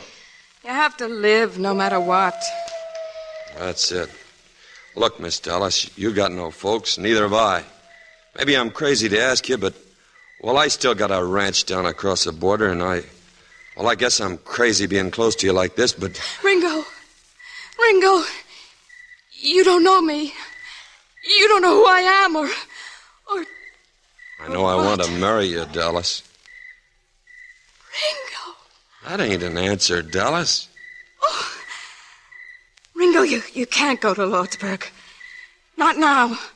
The Plummer boys will be 3-1 against you. You'll get killed. Can't tell. You can't win. Can't run away from it either. How can you talk about our life together when you want to throw your life away? Well, what do you want me to do? Get away. I'll follow you. You mean that, Dallas? Well, I just can't leave Mrs. Mallory and her baby now, but listen. There's a horse all saddled and ready for you in the corral. What? Yeah, there's a rifle in the saddle boot. Now get going. I'll come after you. I'm counting on that, Dallas, with my life. Goodbye, Ringo. Watch out for Apaches. I got a rifle now, and I got you. Don't worry, Dallas. I'll be waiting.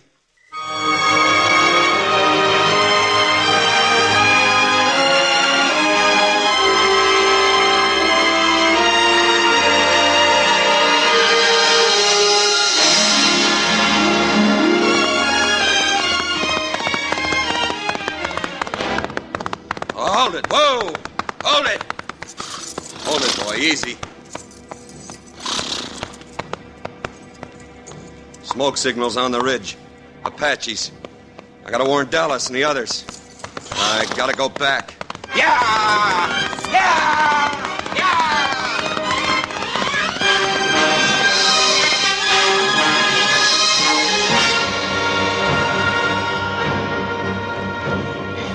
On the ridge and on the mesa smoked our Chiricahua fires. Rise, the fires told my nation. Strike the white man's flying wagon. Rise, my kinsmen, rise, Apaches, chieftains, horsemen, lances, rifles. Stagecoach on the Lordsburg Trail. Thus the signals on the mesa. Thus the writing in the sky. Thus my fierce Apache horsemen follow on the Lordsburg Trail.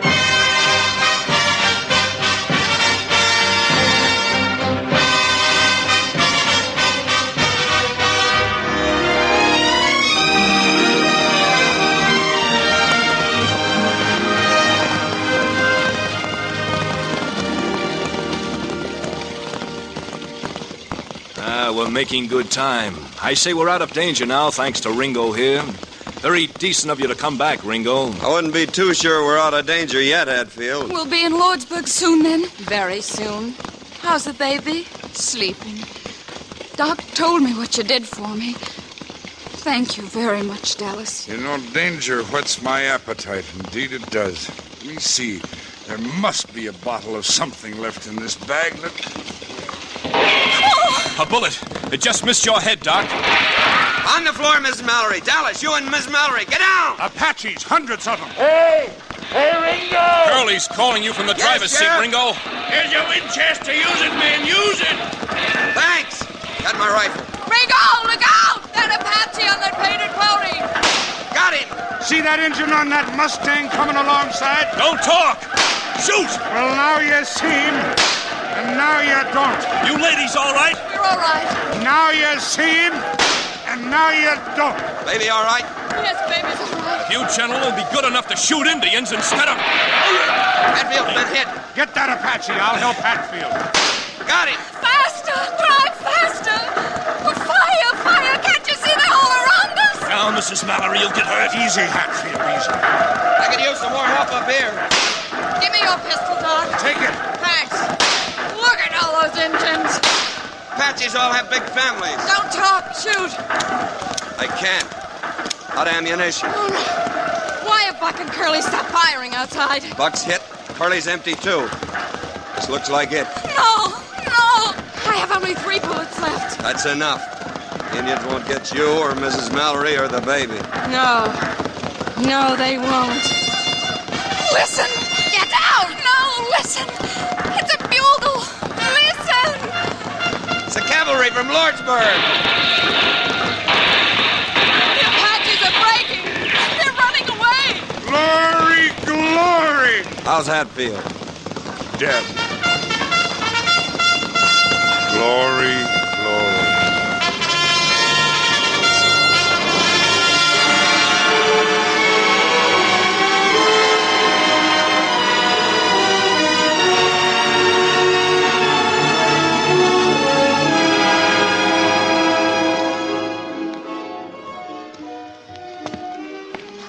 Well, good night, Ringo.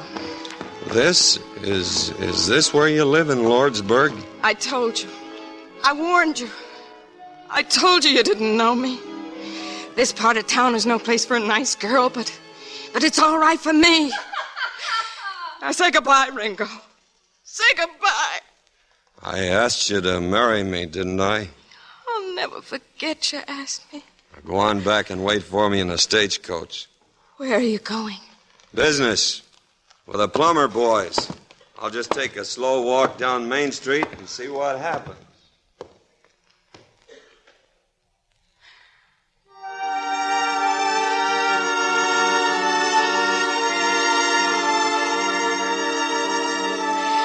Dear Lord, this stagecoach don't pass much for a church, but I'm praying to you here. Please, Lord, it's 3-1 against Ringo out there, and the Plummer boys are dead shots. Awful dead shots, Lord.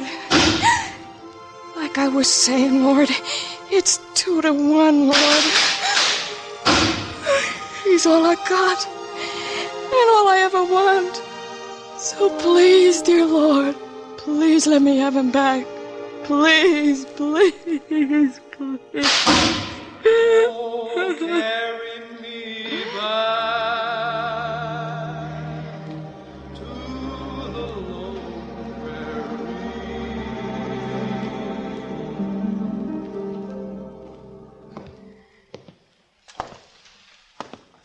prairie. Who's that out there? Ringo! Yeah. You hurt? No. I prayed for you. I prayed. You did good. Let's get out of here, then. Escape. Don't have to anymore. Before he cashed in, Luke Plummer confessed he killed Jed Michael. You're free? Yeah. And they didn't even hurt you? Dead shots like the Plummer boys? Deadest dead shots you ever saw.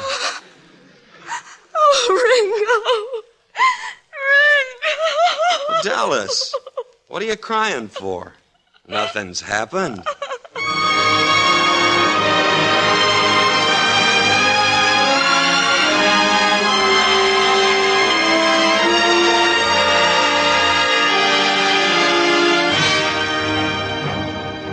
Thus the story of those brave men, riders of the flying wagon, in the land of Arizona, where Geronimo was chief.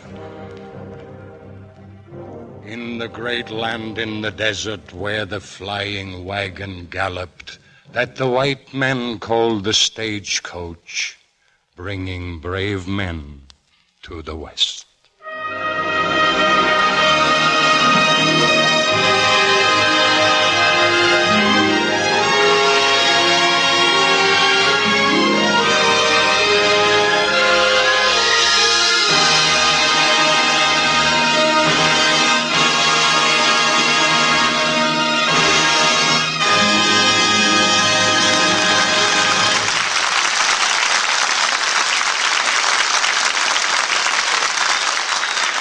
Our stars will return in just a moment.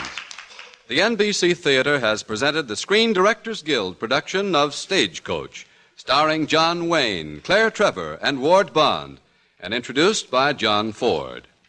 In the weeks to come, the Screen Directors Guild will bring you Douglas Fairbanks Jr., Robert Montgomery, Rosalind Russell, James Mason, and Irene Dunn. And next week, the NBC Theater presents screen director Richard Wallace, introducing the current film comedy Let's Live a Little, starring Robert Cummings.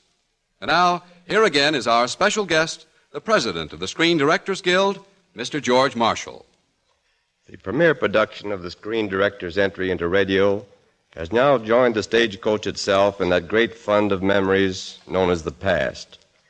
And speaking for the Guild, I'd like to express our gratitude to the National Broadcasting Company for the opportunity to better acquaint the public with the work and role of the screen director. Take it away, John Ford. Well, how do you hardy frontiersmen like pioneering in an NBC studio instead of the Badlands of Arizona? Very much. You know, just the memory of that dust is enough to send me running home to wash my hair. Pappy, this is wonderful. Wayne, wonderful? What do you mean? Well, no getting up early in the morning and arguing with a horse. You know, I think it's wonderful that the screen director is being honored like this. He's the fellow who really makes the movie. Claire. As for us actors and actresses, well... where'd we be without you, Pappy, and others like you? That's right. You taught us our business. That's all I can say. Thanks. Say, talking about wonderful things, it's a wonder that Pappy here hasn't yet displayed his fine, tyrannical hand. How do you do? Is that so? Ward, John, now look, as long as we're speaking about fine, tyrannical hands, look, are we going to do this again? Because if so, I'd like to take you folks... Yeah, I thought so. You'd have something to say about it. We had that same trouble 10 years ago. That's right. Hey, can't we go out and read... Now, look, John, don't you remember? This is radio. There are no retakes. Good night, everybody.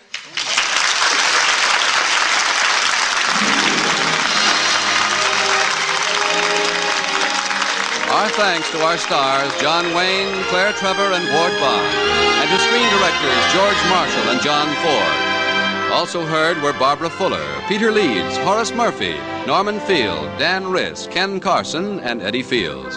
Tonight's story was adapted by Milton Geiger, and original music was composed and conducted by Henry Russell. Production was under the supervision of Howard Wiley. Your announcer, Frank Barton. John Wayne can soon be seen in John Ford's Argosy production, Three Godfathers, and Claire Trevor appears in the soon-to-be-released Amusement Enterprises picture, The Lucky Stiff. Ward Bond is currently appearing in the Victor Fleming production, Joan of Arc. Listen again next week when the NBC Theater presents... Screen Directors Guild assignment. Production, Let's Live a Little. Director, Richard Wallace. Star, Robert Cummings.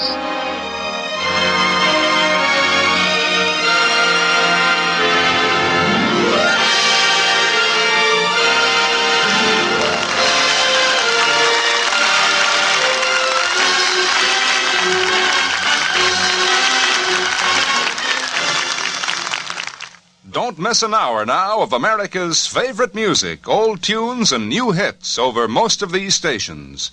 This is NBC, the National Broadcasting Company.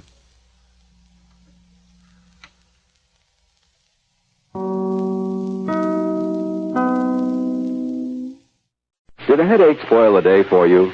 Are you still feeling a little miserable and upset? Well, of course, it would have been wise to take Alka-Seltzer at work earlier in the day. But don't wait now. Take it right away. And next time, remember that Alka-Seltzer is first aid for relief from headache. Alka-Seltzer is easy to take, pleasant tasting, too. Here's all you do. Dissolve 1 or 2 Alka-Seltzer tablets in a glass of water, then drink it. Since Alka-Seltzer is a solution when you take it, the pain-relieving analgesic sodium acetylsalicylate is ready to go right to work.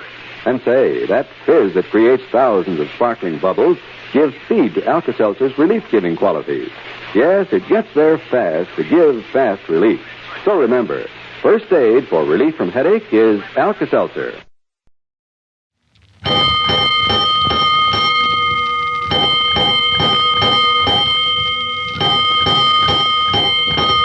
Five bells, stand by all stations. Attention, all districts. 5-alarm fire, 5 bells. Move in immediately. That's it. Let's roll. Let's go. Firefighters.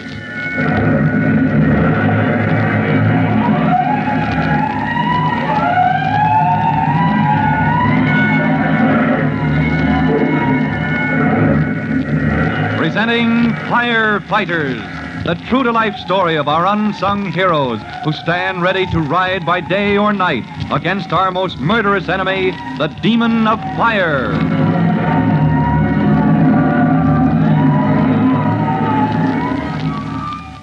In just a minute, we'll transfer you to the movie theater where Tim Collins, rookie fireman, finds himself in the midst of a panic, a wild stampede of terror-stricken men, women, and children toward the exits, driven mad by the fear of fire. And worst of all, there is no fire. This panic is the work of a ruthless practical joker spreading the false cry of fire, run for your lives. Chief Cody is on the spot to begin his investigation. But first, here's a matter you'll want to investigate for yourself.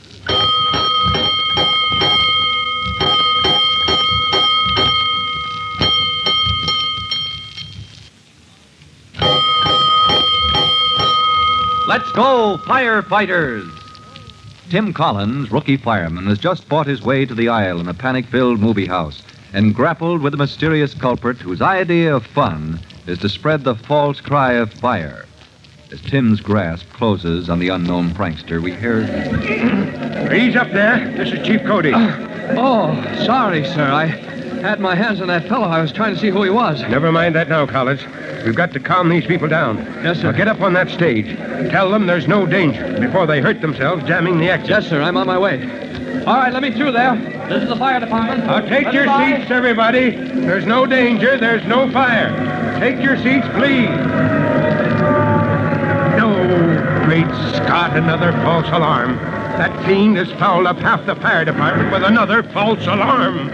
All right, take your seats, everybody. This is a false alarm. Oh, there's Tim. There's Tim on the stage, Mummy. Please, ladies and gentlemen, sit down. There's no fire. Glory be. It seems so much safer with the lights on. There now, people are going back to their seats. Northside School. Who's here from Northside School? Raise your hands, please. Well, that's you, Trudy. Well, here I am. Oh, there's Sadie Kramer and Ben Lowry. Listen to your brother now. All right, Northside School. Now, this is just like a fire drill. Now, keep cool, keep quiet, keep your head. And keep your seats. See, they're all sitting down again. Well, now, the children are setting their elders a good example. All right, ladies and gentlemen, thank you for your cooperation. Now, a word from Chief Cody, Chief Bob Cody of the Fire Department. Ladies and gentlemen, presenting Bob Cody, your fire chief. Take the microphone, sir. Oh, blast the microphone. I'm not one of those fellows with a pretty voice. Oh, did they hear me? Well, never mind. I've got something to tell them. Ladies and gentlemen, there is no fire. There is no cause for alarm. You have been the victims of a practical joke. Now, as chief of your fire department, I guarantee that we will track down and prosecute to the limit of the law the perpetrator of this wicked, cruel, practical joke. It's only luck that no one was killed or severely injured here tonight. Meanwhile, on with the show.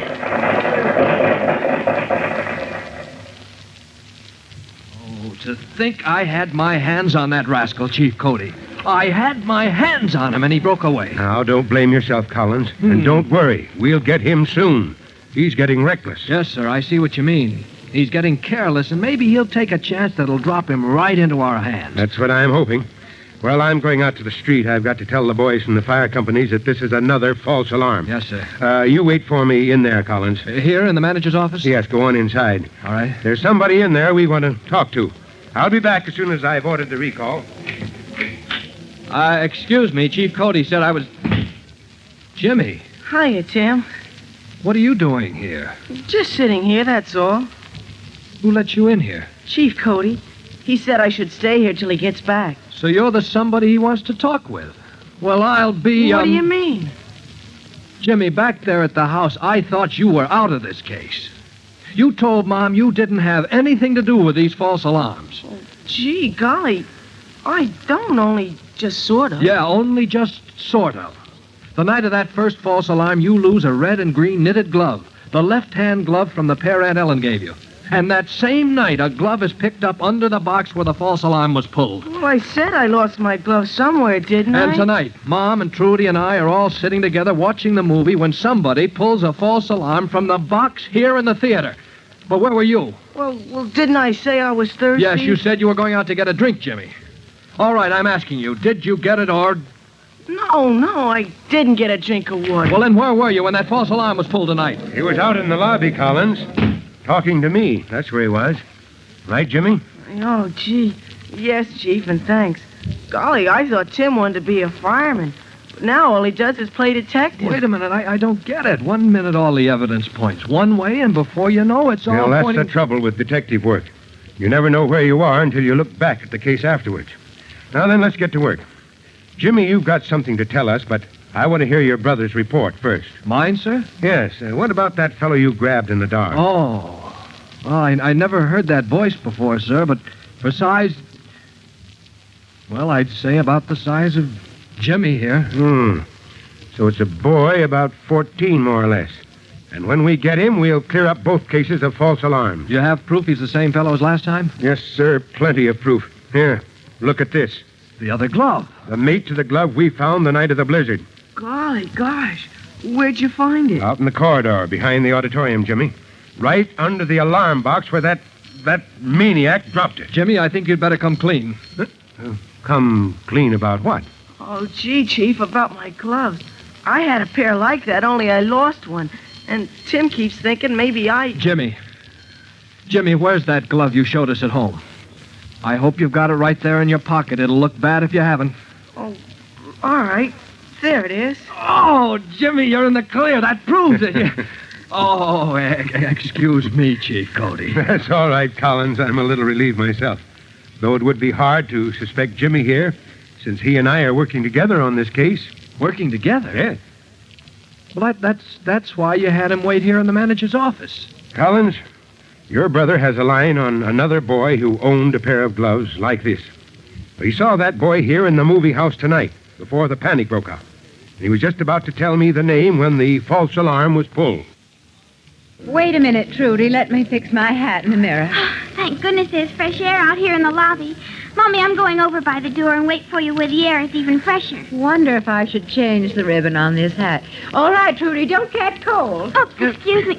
Oh, it's you, Doopy Dolan. Hiya, Trudy. How'd you like the show? What did I tell you? Didn't I say something might happen? With that scare about fire and people trying to run out of the theater and... Doopy, how did you know it was going to happen? Oh, me? How could I know? I just had a hunch, that's all. Clang, clang, clang, when them engines come roaring up the street and all the people were screaming and yelling in the movies here and... Man, that's the most revolting thing I ever heard. Oh, yes, ma'am. Gee, wasn't that awful? Well, I'd better be going, huh? Gosh, I'd have been home long ago. I did go home.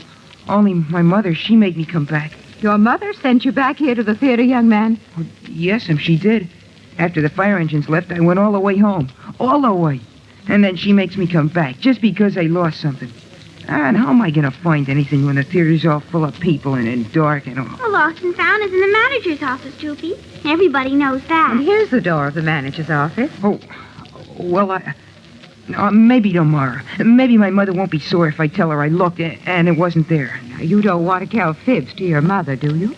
Oh, no, ma'am. It wouldn't be the first time. Hush, Trudy.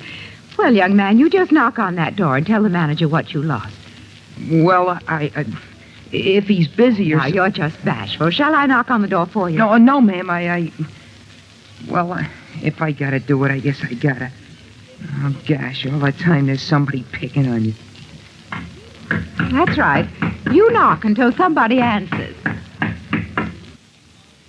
Now, what do you suppose Droopy lost in the theater tonight that his mother sent him back to find and bring home? And what will happen when the door of the manager's office opens to his knock and Droopy Dolan is confronted with his schoolmate, Jimmy Collins? You'll hear the outcome in our next true-to-life episode of The Firefighters.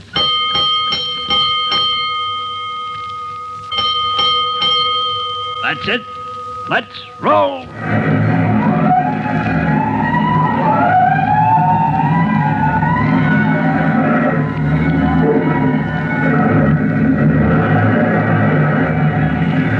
Let's go, Firefighters!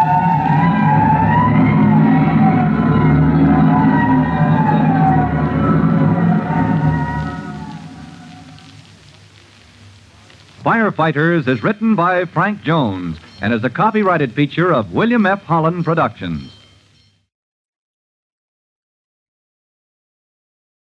I hear the echoes calling,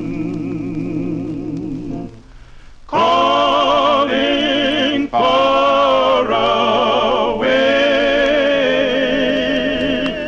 I hear those golden voices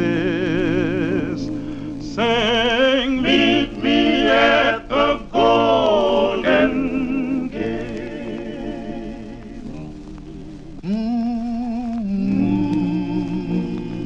Howdy, neighbors. This is Tom Scott saying welcome. Welcome to a program of spirituals by the world-famous Golden Gate Quartet. The spiritual is a song that's rich in rhythm, warmth, and imagination. Some spirituals swell and glow with deep emotion. Others rock with happy-go-lucky comedy. But whatever their tempo, these songs move and pulsate. They're the spirituals of the Golden Gate Quartet. Sing, meet me at the Golden Gate. And first, the Golden Gates have the answer to an old question. What is better than gold? What is finer than silver? What's more than money in your pocket? Religion is a fortune. Well, religion is a fortune. Hey, brother, I really do believe religion is a fortune. I really do believe religion is a fortune. I really do believe that Sabbath has no end. Well, religion is a fortune. Hey, brother, I really do believe religion is a fortune. I really do believe religion is a fortune. I really do believe that Sabbath has no end. Well, where you going, old sinner man? Where you been, I said? I've been way down yonder in the valley praying, and I ain't done a praying yet. Don't well, religion is a fortune. Yes, I really do believe religion is a fortune. I really do believe religion is a fortune. I really do believe that Sabbath has no end. Well, where you been, old hypocrite? Where you been, I say? I've been way down yonder in the valley praying, and I ain't done a praying yet. Don't well, religion is a fortune. Yes, I really do believe religion is a fortune. I really do believe religion is a fortune. I really do believe that Sabbath has no end. Here I prayed all the morning, prayed all the noon, but my Jesus came in the cool of the evening and he took my sins away. Don't you know this precious is a fortune? Yes, I really do believe religion is a fortune. I really do believe religion is a fortune. I really do believe that Sabbath has no end. This is the world-famous Golden Gate Quartet, the same group you've seen in Paramount, Republic, Warner Brothers, and Goldwyn Pictures. The stars of the Chesterfield, Carnation, Royal Crown, Groves, Nash Kelvinator, Acme Beer, and many other programs. Showstoppers coast to coast in theaters, concert halls, and clubs. And all adding up to the highest degree of achievement and public acceptance, which now pays off for you. Today, this same world-famous Golden Gate Quartet is yours for local sponsorship at strictly local market rates. Tom Scott, your narrator, is one of America's foremost authorities on spiritual and folk music. He's been a regular network broadcaster, given numerous concerts throughout the country, and has composed and arranged for the Fred Waring and other radio programs. Never before in transcription history has there been an offer of such top-tested and proven talent.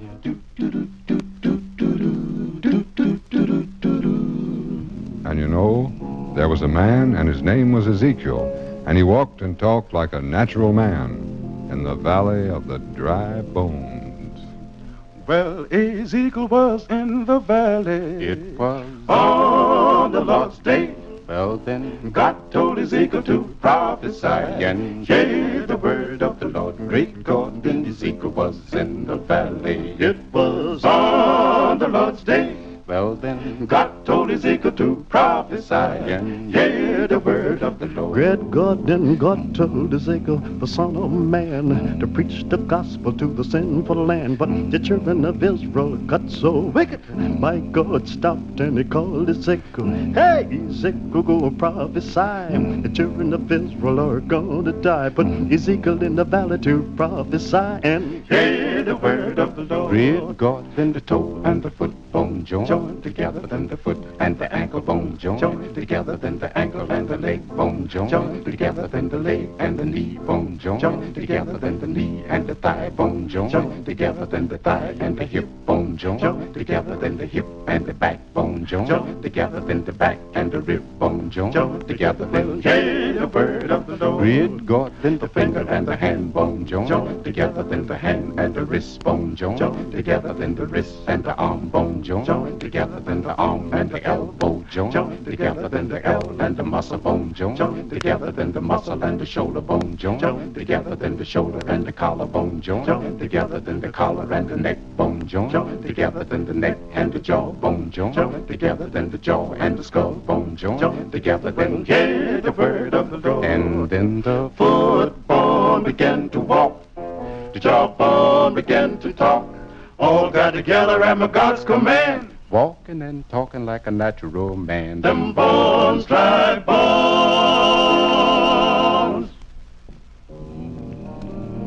And Jesus said, Come all ye that labor and are heavy laden, and I will give you rest. Well, I'm tired.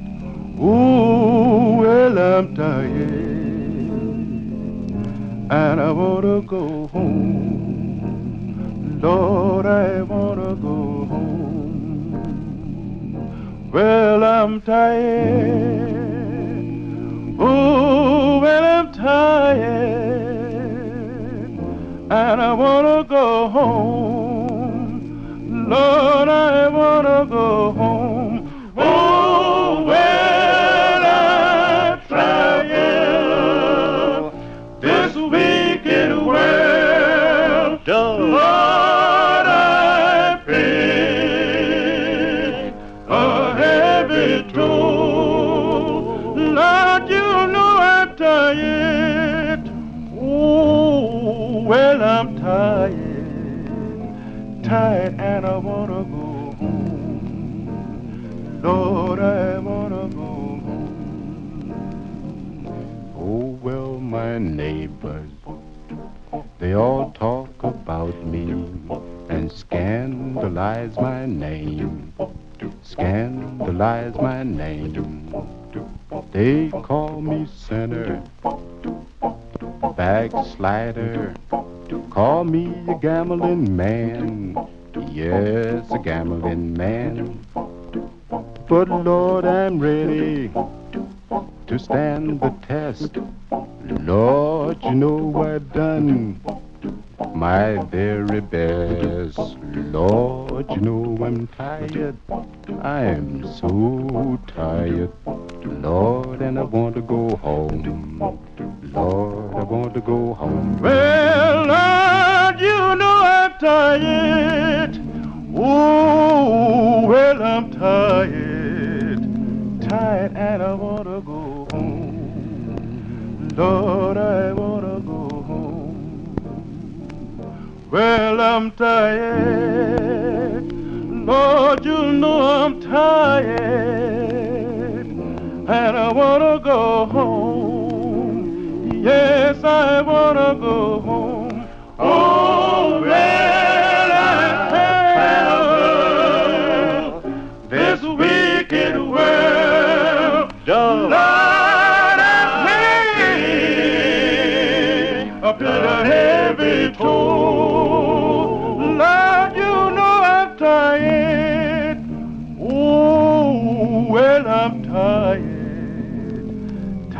and I want to go home. Yes, I want to go home. There's magic in the name Golden Gate Quartet. Magic in the way they handle spirituals and folk songs. Magic in the way they attract listeners. And magic in the way they sell. There's no limit to the type of clients who can count on real, honest-to-goodness, cash register ringing results with the Golden Gate Quartet. There's no limit to the number of times a week you can program this great new series. Once a week, twice, 3 times, 4, 5, or even 7 times a week. There are 260 different dateless quarter-hour shows. For the first time, the Golden Gate Quartet is yours for sustained local sponsorship at strictly local market rates. The Golden Gate Quartet is sold on an exclusive basis in each market. So don't get left. You better get your order in today.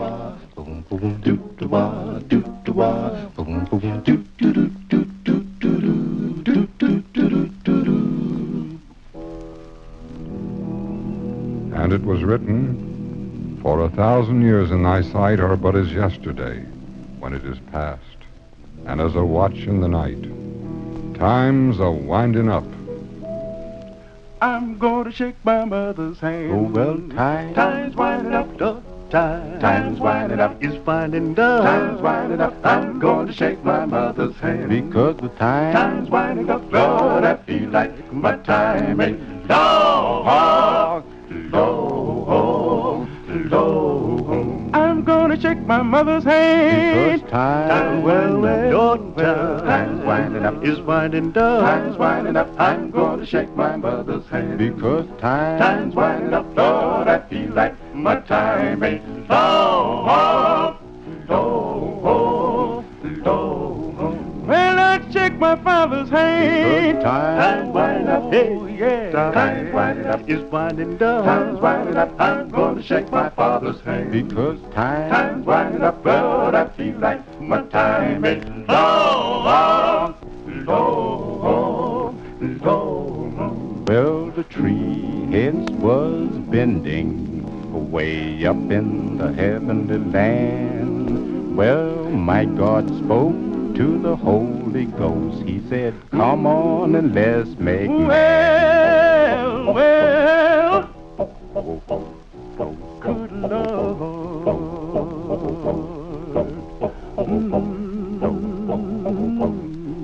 My Lord.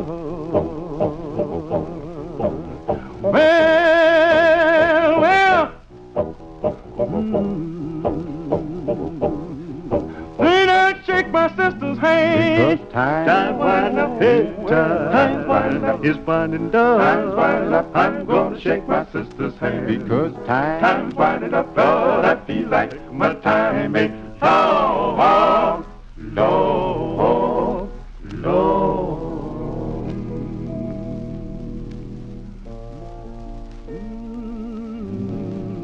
I will say of the Lord, He is my refuge and my fortress, my God. In Him will I trust.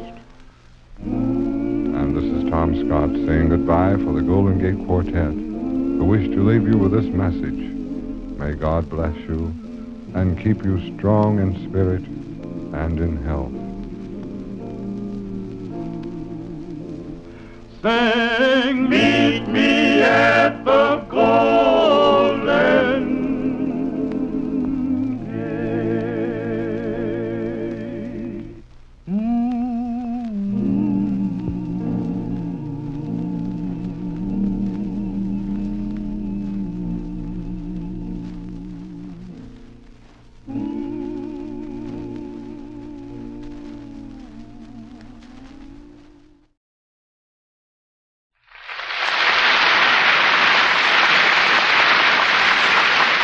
Here they are, the Quiz Kids, presented by the makers of Alka-Seltzer. We're on the air with the School Kids Questionnaire.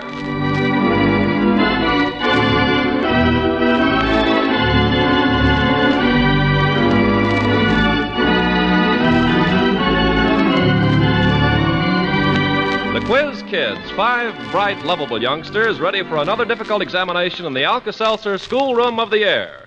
The examination tonight will be conducted in exactly the same manner as all our regular Wednesday night Quiz Kid programs. And as usual, none of the children has seen or heard any of the questions in advance. I'll say we haven't. Let's get going.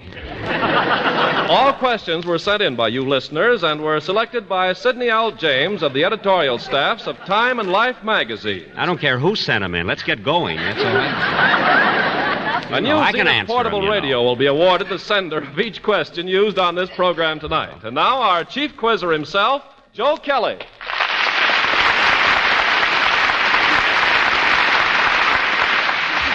Thank you, Ken Carpenter, and good evening, ladies and gentlemen. Well, we'll proceed directly to the roll call. Richard? I'm Richard Williams. I'm 11 years old, and I'm in the 6th grade at Harrison School, East Chicago, Indiana. Jack Lukel? I'm Jack Lukel. I'm 14 years old, and I'm a freshman at the Oak Park and River Forest Township High School. Joan? I'm Joan Bishop. I'm 14 years old, and I go to the Chicago School for Adults. Claude? I'm Claude Brenner. I'm 12 years old, and I'm a sophomore at Senn High School in Chicago. Gerard? I'm Gerard Darrow. I'm 8 years old, and I go to the Bradwell School on Burnham. And Jackie? I am Jackie Benny. I am 6 years old. Now, I didn't have a chance to go to school at all.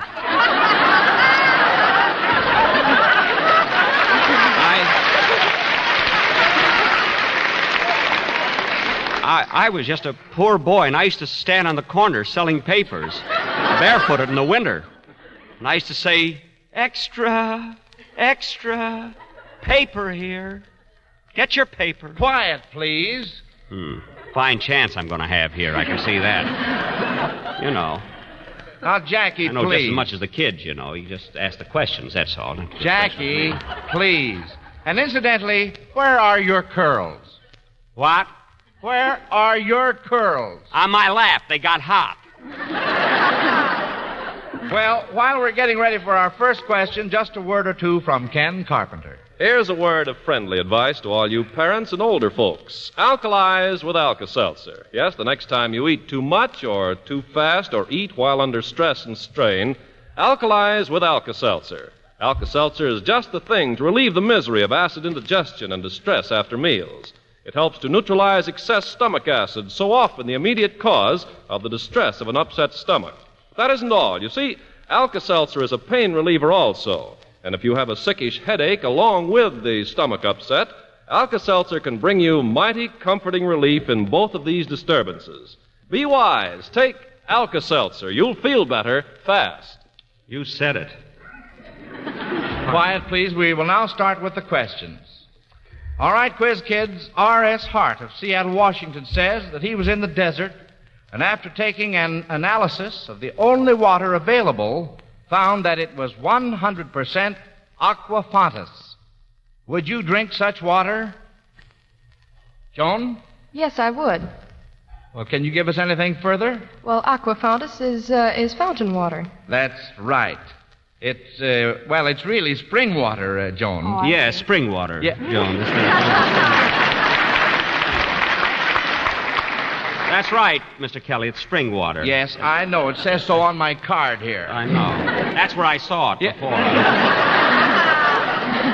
All right, the next question. Pete McDonald of Vernonia, Oregon, a schoolboy who says that he never enjoyed anything in school but recess until he began listening to the Quiz Kids, sends in this one. Incidentally, he adds that his grades are improving. Here it is. If you had something that contained a prothorax, a mesothorax, and a metathorax... A meso what? What did you say? A meso what? A mesothorax. Oh, a mesothorax. That's right. And a metathorax, what would you have? Gerard? Gerard, you answer. You had your hand up first. Now, Mr. Benny, don't butt in, please. Well, I just thought... I can see I'm certainly going to have a fine chance here today. The All right, Gerard. mesothorax and the metathorax and the prothorax are all part of the thorax, which is a part of the of an insect. On the thorax is the part between the abdomen and the head. and an insect. Well, good for you, Gerard. That was marvelous. That's very good. I used to know that when I went to school, but, you know, when you get older, you forget those things. That's all. Can't remember everything. Now, our next question. I used to know algebra, too, when I went to school. Quiet, please. Oh. Mrs. Burdette E. Truesdon of New York City says you can prove you have a good background by naming at least 3 persons whose names will live forever because their names have been used to identify their chief contribution to humanity. For example, the name of Roentgen is perpetuated in the word Roentgenology. Claude? Nobel. He was a Swiss scientist who discovered dynamite, and he gives out prizes to people who do something great for the world. That's fine, Claude. Let's see what Joan has to offer. Well, there's Calvinism. That's a doctrine as to the downfall of man. And Darwinism, the theory of anthropology. Very good, Joan. Jack Lucal? Well, there's Alessandro Volta. His name is perpetuated in the volt, by which we measure electricity. And James Watt, they use his name, too, for the watt. That's really nice going, Jack Lucal. Let's see, Richard? Well, Martin Luther in the word Lutheran, which is a church, and Dr. Rontgen, who discovered the Rontgen rays. That's very, very good, Richard. Jackie has his hand up. What? Well, there's a fellow named Max. He had something to do with the Maxwell. Maxwell.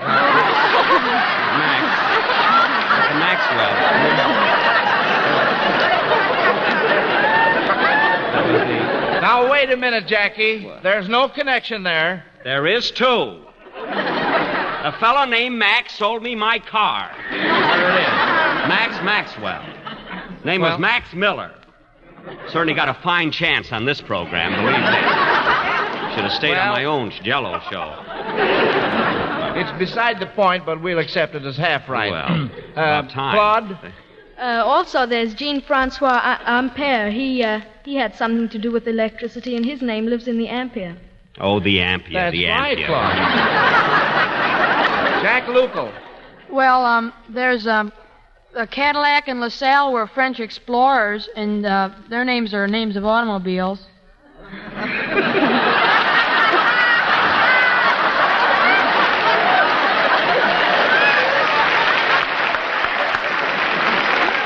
Very good, Jack Lucal. I guess that will hold Jackie for a while. All right, our next question. Of course, if everybody's going to get laughs on this program, I'm going home. Gerard? Well, there's also DeSoto, who was named after and he was a Spanish explorer that found the Mississippi. That's right, Gerard. I'm glad you brought that up. Now then... What about Johnny Chev that made the Chevrolet? For heaven's sake. You're going to go into that kind of stuff, you know. Johnny Chev. What about Harry Stood? You're going into that stuff. Well, I can answer 1,000,000 of them, you know. Just ask me the questions, that's all. We'll all withdraw from the garage right now and get into our next question. Miss Margaret Faith of Camden, New Jersey, poses this mountain climbing and mathematics problem. A mountain climber was making his way along a mountainside ledge. Wait, pardon me. Who was it asked the question, you say? Miss Margaret Faith of Camden, New Jersey. Oh, Camden, New Yes. Jersey, I see. Important question. Let's see, where I... Oh, yeah, here I am, right here. A mountain climber was making his way along a mountainside ledge at an altitude of 6,440 feet. While edging his way, he accidentally kicked a rock which went flying toward the bottom of the mountain at some animals who had to scurry for shelter. Ignoring the friction of the air, how long did the animals have to reach safety before the rock hit? Now, you've got to do this in your heads, kids. No pencil and paper. What is the last question again, please? How long did it take what? Well, that is the question. How long did it take? 1 minute and 43 seconds. That's wrong. Certainly got a fine chance here. Richard? 20 seconds. 20 seconds? Seconds is correct.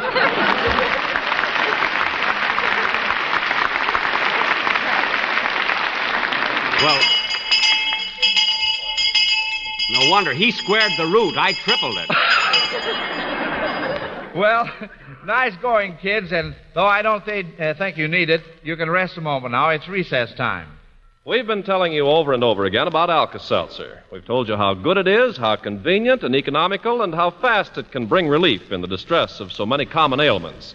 And now suppose we let Alka-Seltzer speak for itself. All right, first of all, we take 2 Alka-Seltzer tablets from the package and drop them into a glass of water. Listen. You hear that fizzing, sparkling sound? Sounds good, doesn't it? Well, it is good. It looks good, tastes good, and is so good for relief in so many common ailments. That's Alka-Seltzer, all right. The 2-in-1 remedy. 2 kinds of relief in one glass. First, Alka-Seltzer is a pain reliever, just what you want for relief of headache or sore aching muscles. And second, Alka-Seltzer is an alkalizer, just what you need when excess acid upsets your stomach and causes distress. Be sure to try a sparkling glass of Alka-Seltzer the next time any of these annoying ailments cause you trouble. See for yourself how good it is, how fast it can make you feel better. Ask your druggist for Alka-Seltzer.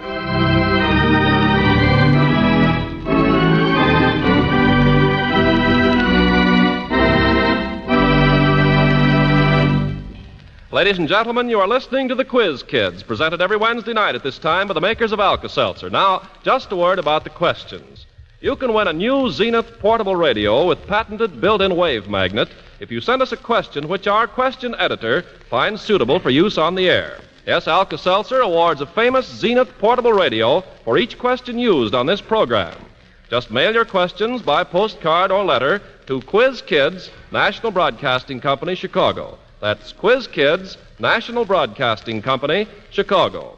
We reserve the right to reword questions, and if like questions are submitted, the first received will be used. All questions become the property of Quiz Kids. So send in your question and win a radio. You better see that I get that $100 bond, too. That's all I worried about. All right, Joe, you ready with the scores at the halfway point? Yes, Ken, but in deference to our guest contestant, I hesitate to read them. I think I'll just let them go until after the second question session. Maybe a miracle will happen. By the way, Richard, that last question we had before the bell, can you tell us how you worked that out?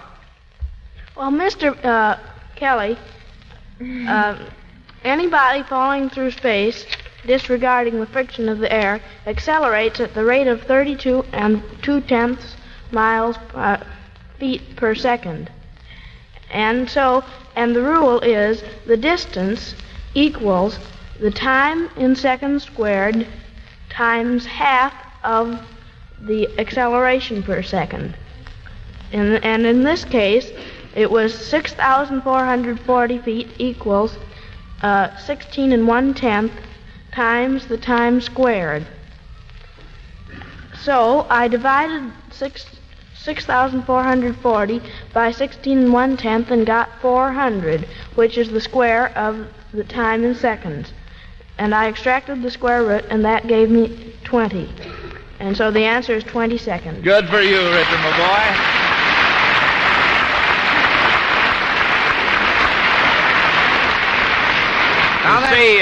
You see, where I made my mistake there, you see, I took the least common multiple there. That's where I got wrong. That's where I got the minute 43 seconds in there, you see. I sort of square-rooted it there in the thing. Yes, that's what I say. Yeah. Well, let's get along here now. Here's a question from Mrs. Daniel Stormont of Evanston, Illinois. 5,280 feet is 1 mile. What? What did I said 5,280 feet is 1 mile. Well, nobody asked that one. Well, if they do, I'm ready. Watch out. All right, we'll continue. All right. If you told the election board you were a mugwump, would you be listed as a Republican, Democrat, Socialist, or Independent? Now, there is a tough one. If you told the election board you were a mugwump, would you be listed as a Republican, Democrat, Socialist, or Independent? I wouldn't tell anybody I was a mugwump. So ridiculous. Huh, Claude? Well, Claude? I'll take a guess. I say an independent. That's right, but how did you guess it?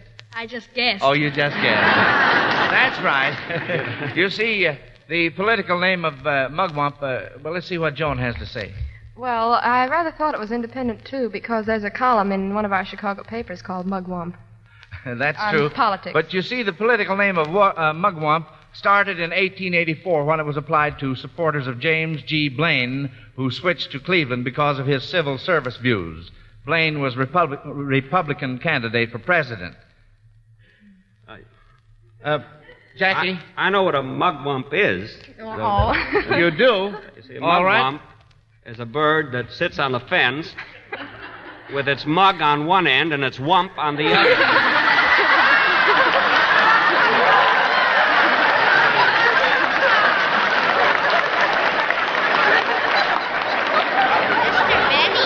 Well, now, let's have a little more discipline, please. Well, Getting back to the political situation, Jackie Benny, who was president of the United States in 1901? Grover Cleveland. That's wrong. Well, I ought to know. I voted for him. It was Grover Cleveland. You're wrong. It was William McKinley. Just wish I had a history book, brother, that's all. I've got one.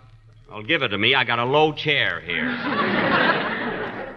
Grover Cleveland, that's who it was. Let's continue with the next question. Pauline Salzman of Grand Rapids, Michigan, found Now, me, it these isn't ads in the Grover paper. Cleveland, you know. I know Grover Cleveland because... Quiet, please. I'd like to present this question. Pauline Salzman of Grand Rapids, Michigan, found these ads in the paper. She would like you to tell her just what is advertised. Here's the first item. For rent, colonial estate near Charlottesville, Virginia, designed by owner. Adjoining buildings make estate virtually a community. Right owner, T.J., Charlottesville, Virginia. Jackie Benny, you're holding your hand up. I'm waving at some friends in the audience. I can have friends in the audience, can't I? Hello, Mamie. Well, let's complete this question. Richard? Monticello. Monticello, the home of... Thomas Jefferson. That's right, That's Richard. right. Good for you. Here's the next item. For Can't have sale. friends in the audience, you know. What the devil? I mean, I don't know you're superior. Quiet, please. Here's the second part of this question. For sale, sacrifice, $10 million marble building in the land of Veda. Stands on 313-foot square marble terrace, absolutely unique as architect's eyes poked out after construction completed. Claude? That's the Taj Mahal. The Taj Mahal in India. Good for you.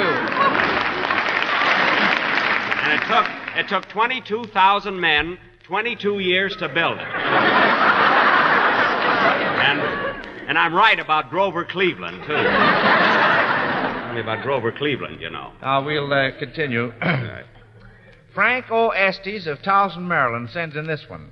Last week, his wife went shopping to get her girlfriend's gifts. She bought Sue a green umbrella for $2.95. Ellen a blue scarf for $2.50. Joanne a brown leather pocketbook for $2.99. And Priscilla a yellow sports skirt for $3. What was the color of the scarf for Ellen? Joan? Blue. Blue is right. Good for you. 1901 was Grover Cleveland, too. I know because I won a pair of cloth-top shoes on the election. Remember that. We'll forget about Grover Cleveland. I won't forget about it. Well, this next question here... Burns me up, you know. You come over here... You Quiet, please. Do the best you can. Tommy Haycomb. Tommy Haycomb. Now, Jackie. About Tommy Haycomb. I'm reading a name. All right. Read the name. All right. Quiet. Tommy Haycomb. I'm not getting paid for this, you know. I just came over. I'm a guest. That's what burns me up, you know. Connie Haycomb, listen. Jackie. Yes. I'm beginning to think that you're getting into what little hair I've got left. Well, I can always tell you where to get a toupee. Quiet. Connie Haytomt of Minneapolis, Minnesota wants you to sing or hum these notes as I give them to you, and stop me as soon as you recognize the scales you are singing. All right, here's the first one. C. Oh. That was Joan. All right, Joan. D. Oh. E flat. Oh. F. Oh. G. Oh. A flat. Oh. B. Oh. C. Oh. Do you recognize the scale? That's the harmonic minor. That's very good. All right. Here's If I the next had my one. violin here, I'd have gotten it. Here's the next one. C. Oh. C sharp. Oh. D. Oh. D sharp. Oh. E. Oh. F. Oh. I'll tell you what we're going to do. We've got some other hands up. I'm going to give this one to Claude. That's a chromatic. Chromatic is correct. Good for you, Claude. And here is the last one. C, Oh. D, Oh. E flat, Oh. F, Oh. G, Oh. A, Oh. B, Oh. C, Oh. B flat. Richard? That's the melodic. Melodic is good. Good for you, kid. One of the silliest questions I've ever heard. Gives me something once in a while. Now, quiz kids, you'll need Waving mythology. my hand as- all the time. Nobody even calls on you. You're standing like a big dope. You'll need mythology as well as ornithology to answer this one. Ethel Baker of St. Louis, Missouri, wants to know why peacock Is that feathers... Paul Baker's sister? Ethel? That isn't Paul Baker's sister, is it? When you want to talk, Jackie, will you please hold up your hand? Because I know an Ethel Baker, you know. I That was see. Paul Baker's sister. Well, remember to hold up your hand when you want to say something. All right, I'll hold up my hand. For goodness sake, you sit there. What are you, the boss or something? Quiet, please. Last time I'll come on this show. You're telling us.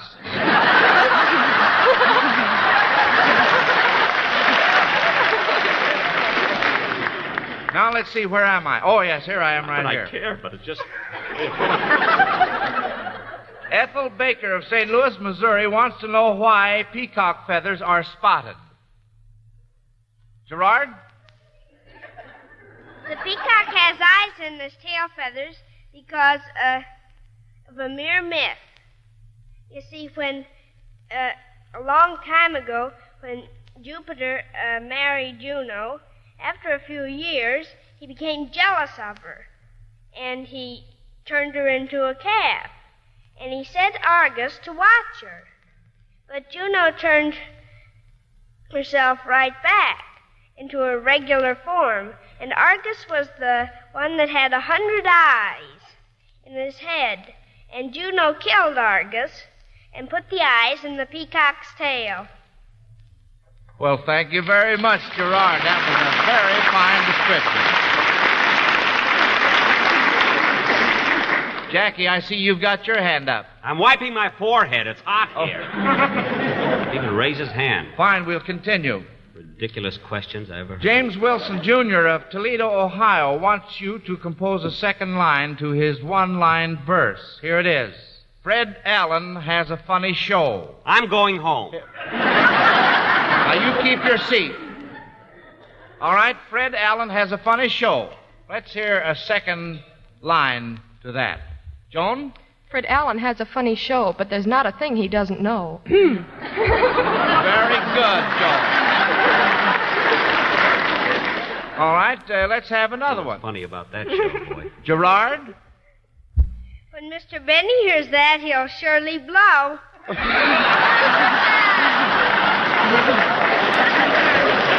All right, Jackie, what have you got to offer? Fred Allen has a funny show. How he does it, I don't know. His jokes are old, his gags ain't funny. He ought to be paid in Confederate money. The end. Now then, here is really one for you, Jackie Benny. Listen to this. My father's listening in. Yeah. All right, tell me, how many strings on a violin? 5. 4. Yeah. 4. Very good. How do you spell rosin? R-O-S-O-N. Rosin. That's wrong. It's R-O-S-I-N. Can't understand it. I've been using it for years. Question. Well, there's the bell, kids. I'll have your scores in just a moment. If you had your vitamins today, well, here's the answer to your daily vitamin A and D problem. Take One-A-Day brand vitamin A and D tablets, now offered and guaranteed by the makers of Alka-Seltzer.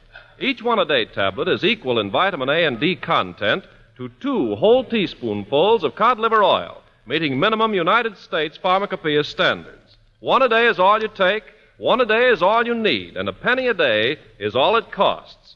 Listen to these low prices. 30 tablets, 35 cents, 90 tablets, only 85 cents, and 180 tablets, only $1.50. One-A-Day is all you take, and 1 penny a day is all it costs. Remember, One-A-Day brand vitamin A and D tablets have been developed and are guaranteed by the makers of Alka-Seltzer, tested and approved by Good Housekeeping Bureau, and commended by Consumer Service Bureau of Parents Magazine. Every member of your family should take One-A-Day tablets every day. Ask your druggist for One-A-Day tablets. That's the name, One-A-Day brand. Look for the big 1 on the package. Just when I got rolling, the show had to be over.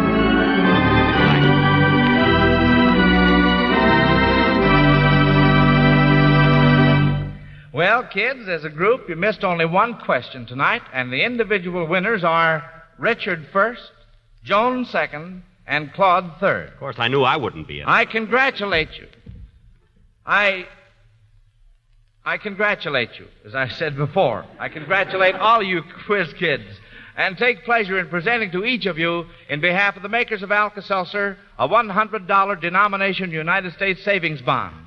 And Jackie Benny, I don't have one for you. You see, these bonds are to help the children pay for their future education, and we didn't think you'd spend your money in going to college. But here's a Zenith portable radio. Maybe you can learn something listening to the Quiz Kids every Wednesday night. Well, at least I can hawk the radio. I can get something.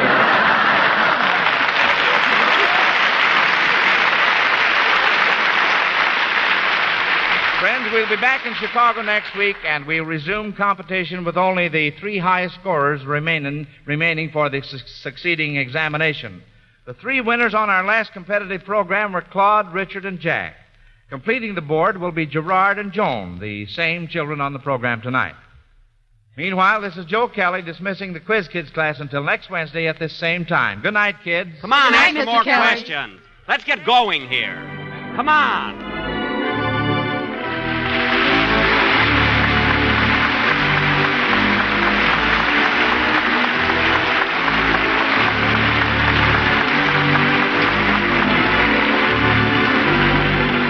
Listen again next Wednesday night to the Quiz Kids. The makers of Alka-Seltzer present 3 programs each week, all of them on NBC networks. On Friday night, Alec Templeton Time. On Saturday night, the famous Alka-Seltzer National Barn Dance. And next Wednesday night again, the Quiz Kids. For interesting variety and entertainment, listen to the Alka-Seltzer shows. Ken Carpenter speaking. This is the National Broadcasting Company.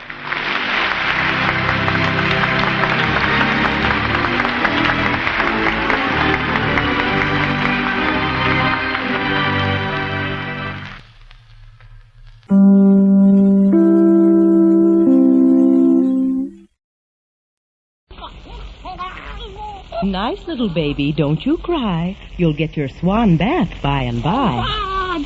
You bet. Swan suds faster than other floating soaps. Baby Gentle suds, too. Mild as imported Castiles.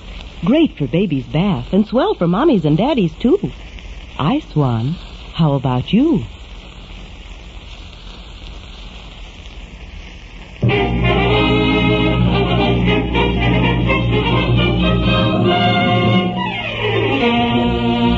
The makers of Rinso are proud to present The Mayor of the Town, starring Lionel Barrymore.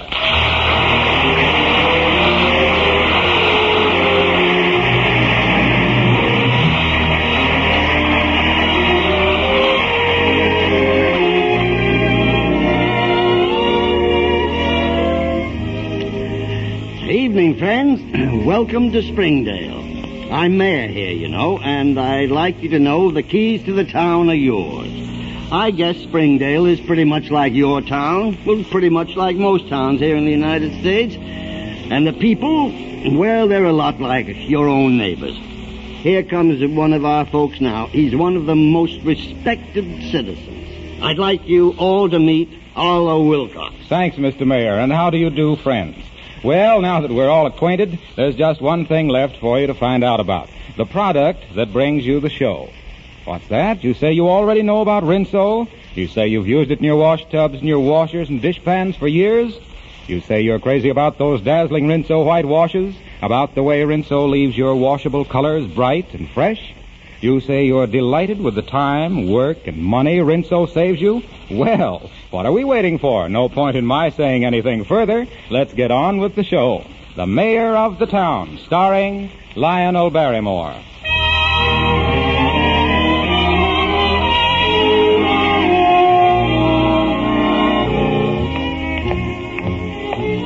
Good morning, Mayor. Good morning, Jim. Good morning, Mayor. Good morning, Hetty. Good morning, Mayor. Good morning, everybody. Good morning, Mayor. Good morning, Minnie. It's a beautiful morning, Mayor. Yes, it is, Minnie. I think it's going to rain, though. I got a feel in my kneecap. What's on the calendar this morning, Minnie? Well, there's a meeting of the aldermen at 10:30. You have to decide on the site of the new schoolhouse at 11:30. The plumbers' union is coming at 1. All right. That's far enough, Minnie. Did you get me the figures on the Navy recruiting drive to date? They're right on top of that pile. I heard the speech you made on the radio last night, Mayor. If I was a man, I'd have enlisted on the spot. Well, patriotism isn't hard to sell, Minnie. But acting on it's another matter. When we ask Springdale sons to enlist in the Navy, we have to make mighty sure that we keep Springdale just the kind of place they think they're fighting for. Yes. By the way, Tom Williams just came in. He's waiting to see you, Mayor. But you have to get your papers together for the alderman meeting. Oh, hang the meeting. Tom, come on in here. Good morning, Mayor. Well, what can I do for you, son? May I see you alone for a moment? Of course. Minnie has some papers to get together for me. Now, don't let him stay too long, Mayor. This meeting... Ah, that'll be all, Minnie. Gee, what's the matter with her? Well, this isn't one of Minnie's good mornings. What's the trouble, Tom? I want to join the Navy. Well, what does your father say? He says I've got no right to quit law school, and if I do, he'll disown me. He said I'd be more of use to my country with a degree and some sense in my head. Well, what do you want me to do, Tom? I want you to make Dad see that he's got to let me go. He won't listen to me. What kind of a man will say let other men's sons go, but not mine? I'm not very proud of my father right now. Tom, don't ever say anything like that in front of me again. There's never been a minute in the 40 years of friendship between your father and me that I haven't been proud to call him a friend. Sometimes it's hard to let go of the things we love. Well, I've told you how I feel, and I've told him. If you don't like it, I'm sorry. Oh, don't go like that, Tom. There's really nothing else to say. I'm sorry I took up your time. Well, good morning, Mayor. Minnie! I don't know why you won't use that buzzer. What is it, Mayor? Oh, I'm tired, Minnie. I'm going home. I have some gardening to do. But, Mayor, the alderman's meeting, the school site, the plumbers' union... They'll have to wait. I've got to get to my rose bushes. I've got some heavy thinking to do.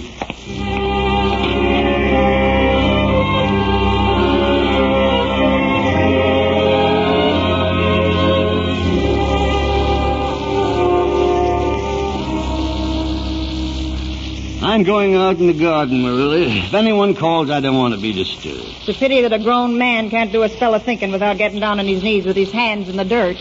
Well, wipe your shoes on the stoop before you come in. What are we having for dinner? Stew. Oh, stew. You know I don't like stew. Anytime you're dissatisfied, Mr. Mayor, you can get a new housekeeper. I'm not one to stay where I'm not wanted.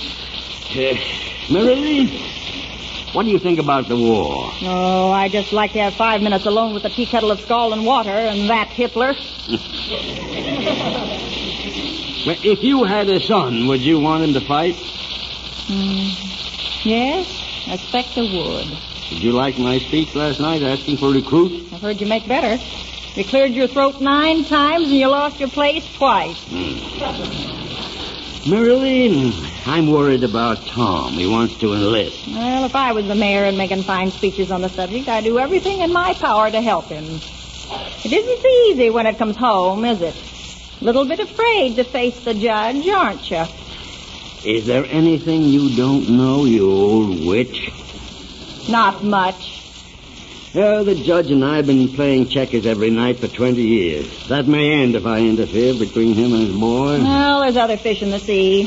You're the mayor, and there's certain things you've got to do. What's right for one is right for all. Yeah, I know. That was in my campaign speech. What's right for one is right for all. Marilla, where's my gardening gloves? I'm go out and wrestle with this thing.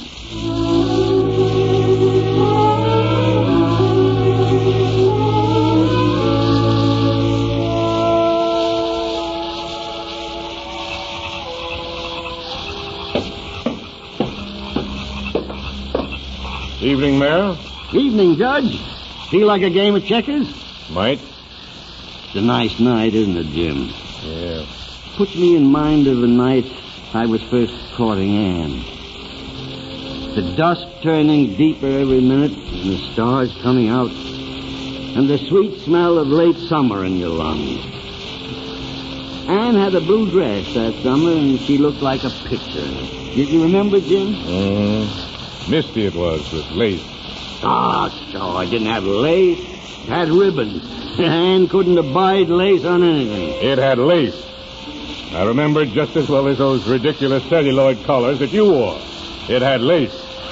Well, maybe you're right. I don't know. I'm not too good at remembering clothes, even Anne. But I know exactly how blue her eyes were, and the line of her cheek, and the curve of her lips. And I remember how her hair used to be like sunshine when she'd stand on this porch and say goodbye. Things seem all wrong sometimes, don't they, Judge? Seems as though Anne should be right out here with us now. Well, maybe she is. Well, let's get started with the checkers. Might as well beat you now and get it over with. Beat me now? Why, you never beat me squarely in your whole life. Why, you old checker-cheating scoundrel. Are you inferring I don't play, honestly? What about the time you said you jumped 3 and it had only been 2? That was 19 years ago. Does that make it any more honest? Go ahead, move. Judge, Tom was in to see me today. Tom? What do you want? He said he wanted to enlist in the Navy and you wouldn't let him. That's right, I won't. He's got plenty of time ahead for fighting. Right now, he's going to finish law school. The boy feels it's his duty to go, and he's right. Well, he shall go someday if necessary, but not yet. Not just yet. Let him finish school. You remember the Cummins boy who used to deliver groceries? Well, he's gone. Charlie Jackson's son from Harvard, and the young DA in your own court. By confounded man, this is a last desperate war for survival. The country has to be defended and held at any cost. Oh, I'll grant you raised your boy well, Jim. You taught him pride in country and pride in self. But today you should say thank God. Thank God for this son who's got enough honor and honesty to face the fact that his country is in a death struggle and needs him. Tell me, do you think he wants to go? Do you think it's easy for him? No, I don't think that.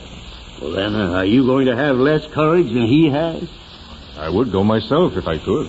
It's easier to die yourself than to see someone you love die. Oh, he'll be back in that school next year finishing up. He's my whole life. I've waited for the day when I'd see his name on the door with mine. Jim Williams and Son. I've lived for that day. It's Tom and me. May we come in? Of course. Come in, children. Come in, Jane. Good evening, Dad. Hello. Good evening, Mayor. Hi, Fathers. Dad, Janie and I, we've been talking, and I think, well, that is, Janie thinks, we think.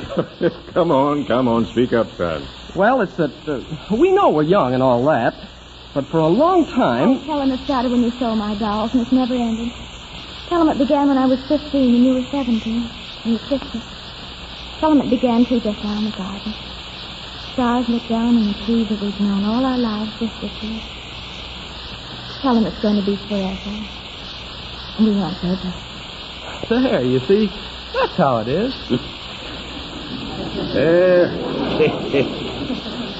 I think I begin to understand. You understand? What right have you to understand? I am the father here. So you're engaged. Is that what you're trying to say, son? Yes, sir. Well, sir, I'm proud of you. You picked the prettiest and the nicest girl. Don't let me cry. You do, and I'll push your face in. Well, that's a nice romantic thought. We want to get married right away, sir. Get married right away? Oh, now that's another matter. You're both pretty young. Well, you wouldn't want to get married and leave right away for the Navy, would you? Leave right away for... Dad, is it all right? You won't mind if I enlist? I shall be most proud of you. Then we have to get married more than ever now. Well, you'd be pretty lonely with a husband away at war. Wouldn't be easy. It isn't easy to go to war either. You have no right to stop us. No one in the world has a right to stop us because no one can promise us anything. We're the ones that are making the sacrifices. We have a right to whatever happiness we can get. Have you talked to your mother about this, Janie? Yes, she understands. Well, Mr. Mayor, will you be free to perform a wedding in the next few days? Mr. Judge, I shall consider it an honor. A real honor.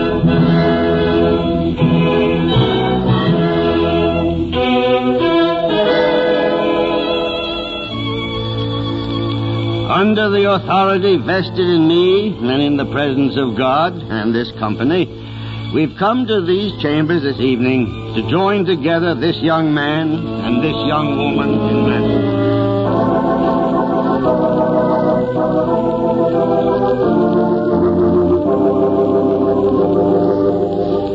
Congratulations, Mr. and Mrs. Williams. The very best of health and good fortune to both of you. Isn't it wonderful? Oh, Tom, isn't it wonderful? Make them printed in the records a mile high, Mayor. Mr. and Mrs. Tom Williams. And let's remember every moment of it. The way the mayor's tie stood up. The judge's hair. But this is the beginning. We're young and we have each other and the whole darn world. Will you remember all those things about your wedding, Mr. Williams? I'll remember you.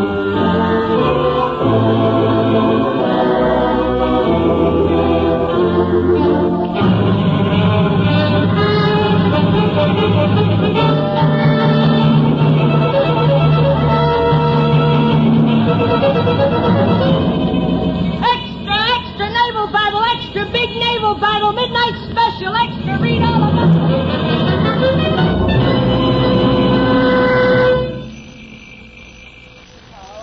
Who can that be waking a buddy up in the middle of the night? Oh, no respect for common decency. Well. Telegram for the mayor. Sign here. What is it, Marilla? Some fool telegram. Here it is.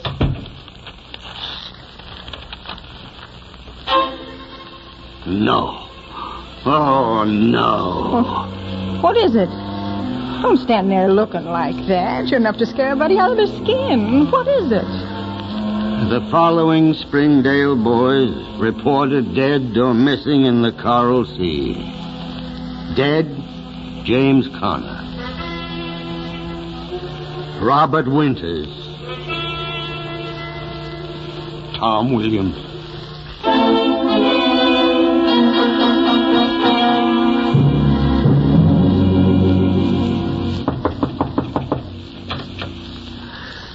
May I come in, Judge? I knew you were up. I saw the light in your window.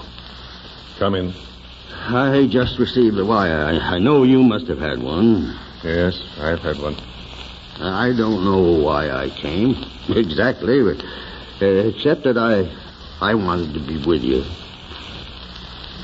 He died by his gun. They say there'll be a medal. Fine. I'll hang it on the door beside my name.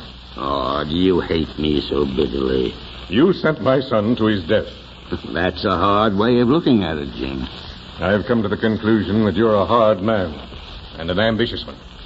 It'll look well on the records, the number of recruits you were able to get. A few friends lost in the process, a boy or two dead surely won't matter. Oh, is it possible you don't understand how this has gone with me? Why, I taught Tom to hold his first baseball bat. I taught him to swim. A few months ago, I officiated at his wedding. Yes, you officiated at his wedding. And tomorrow you will hold further ceremony for him and his comrades. You'll make a speech about patriotism and expect to fill our hearts with your words. Or the devil take your words. Couldn't you even leave me in peace to my sorrow? Did you have to impose even on my grief? I thought we were almost brothers. I thought what came to one of us came to both. Brothers, you are the mayor, and I am a father who has lost his son. The city lies between us. Oh, Jim, don't be like this, please. Don't do this. You don't mind if I say good night? Good night, Judge. I apologize for imposing. Good night, sir.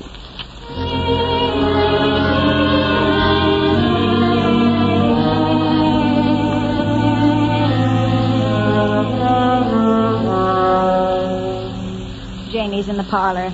I gave her some hot milk, but she wouldn't touch it, poor little thing. I'll go right in.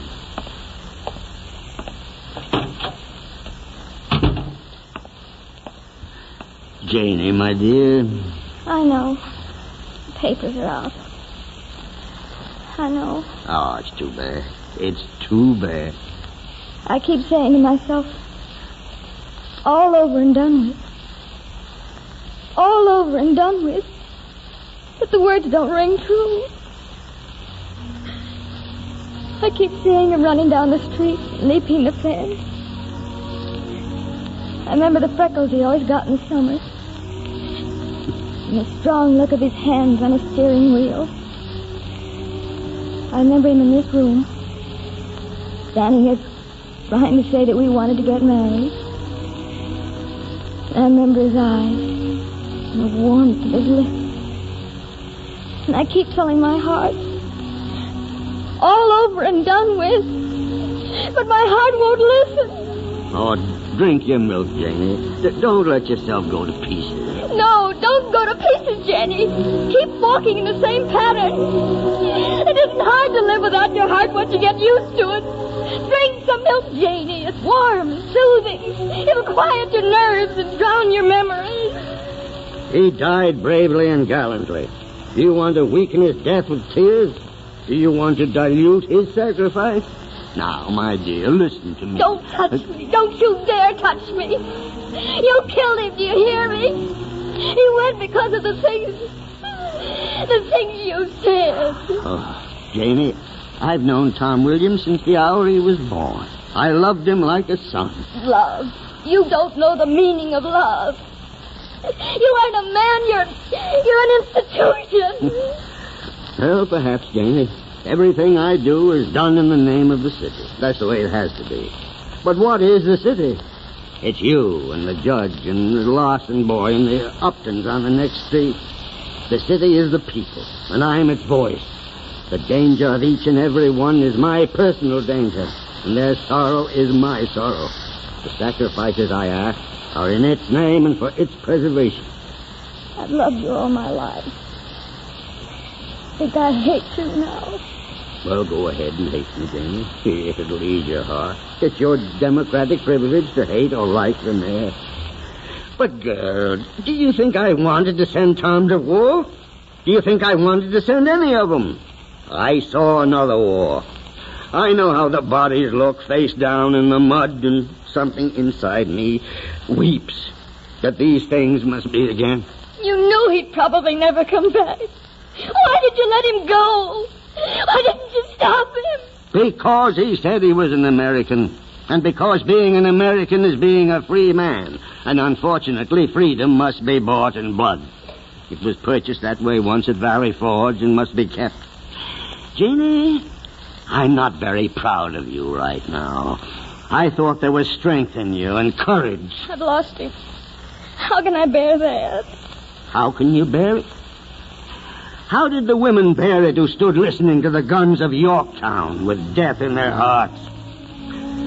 How did those white-faced women who opened the first dispatches from Gettysburg bear it? And the women who wore gold stars in 1918? It wasn't easy, Janie, to keep the level eye and the grief held in stern check and the head erect. Their men died for America, and regardless of the swift, shock pain, they went on living and working and fighting to keep America so that those dead didn't die in vain. Theirs was the courage and the faith that kept the flag of freedom in the wind. Can you live in their country and lack the same stamina? Are you unworthy to follow in their footsteps? Well, Janie? I'm so ashamed. I'm so ashamed. I'll find a way to help somehow. You did love him, didn't you? And you love him now. I'm so sorry. Oh, Janie. That little boy that skinned his knees on those front steps and skated and rode bicycles down the street and fell in love next door has left an emptiness in the hearts of two old men that can never be filled. But the sons must fight for the cities. And so Tom is dead in the coral seas, and there's an end of a chapter for you.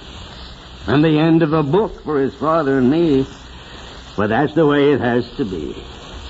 The end, you say? And yet not quite the end. Not quite the end of Tom and the skinned knees and the bicycles. Not when there's to be a son to come and live in the same pattern.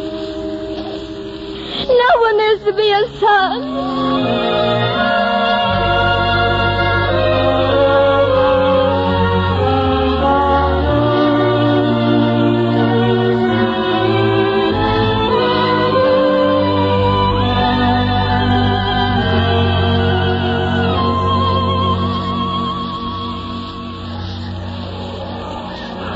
My friends and neighbors, we've come here to commemorate those of our sons who have given their lives in this great struggle in which we're now engaged.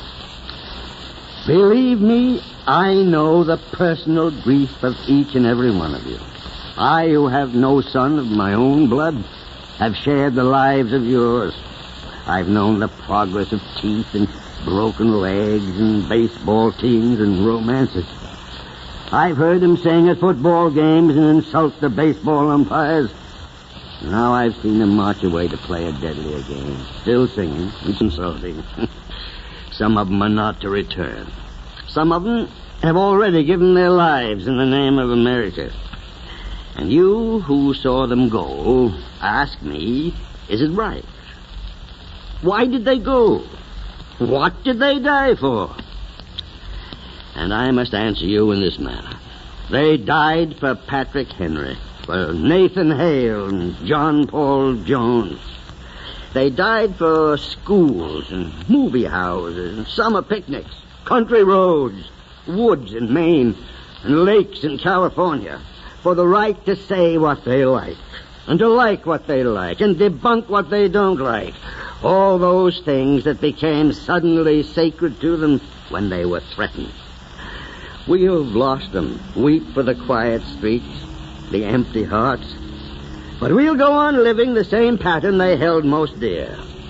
For the soil is free, the skies are empty, and the cities are unscarred. The flag is still triumphant, and that triumph belongs to them.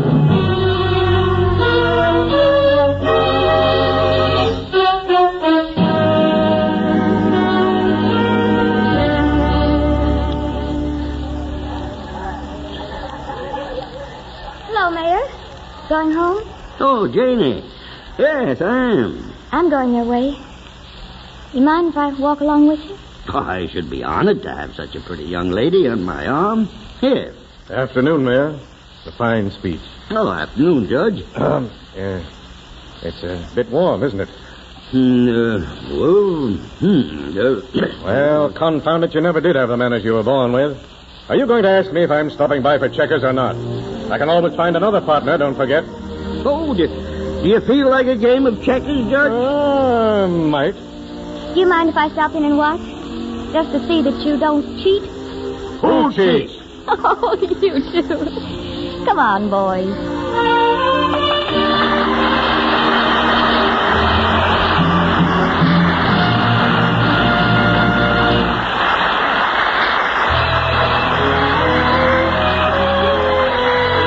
Our star, Mr. Barrymore, will return in just a moment.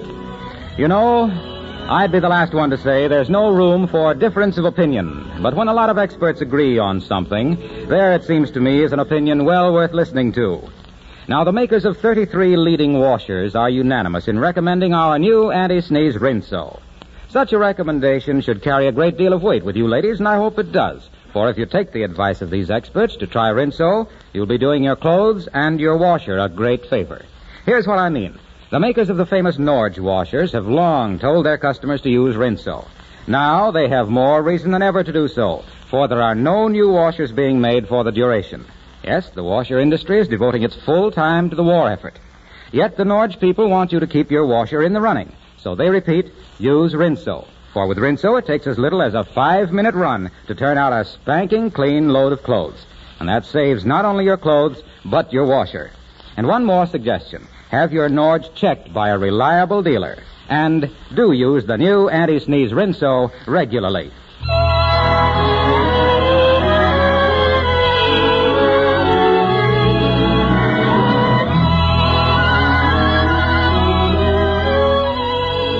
And now we take you behind the scenes to meet the mayor himself, Mr. Lionel Barrymore.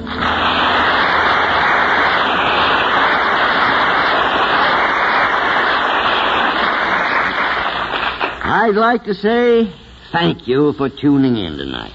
I hope you've enjoyed the show, and I hope you'll tune in again every week. We'll try to make it interesting for you, and I think we'll succeed. Because the things that happen in Springdale are the warm, human things that happen in your town, in every town in America. Some of them serious, some of them funny, all of them real. That's why when the sponsors of this show, the makers of Rinso, spoke to me about it, I was full of enthusiasm to do it. Yes, I was proud to be associated with a show that would reflect the American scene as this one does. And I'll tell you something else. I'm pretty proud of my sponsors, too. Rinso's a mighty familiar part of the American scene. So once again, I'm glad you listened tonight. And I hope you'll make this get-together a regular habit. Good night. Mr. Barrymore appears through the courtesy of Metro-Goldwyn-Mayer Studios. The mayor of the town was written by Miss Jean Holloway. And this is Harlow Wilcox inviting you to be with us again next week, same time. Good night. This program came from Hollywood. This is the National Broadcasting Company.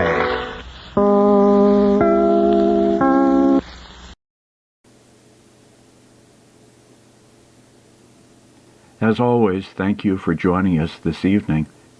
We broadcast every Sunday night from 8 to 11 Central Time. Programs from the golden age of radio. Have a good evening and sweet dreams.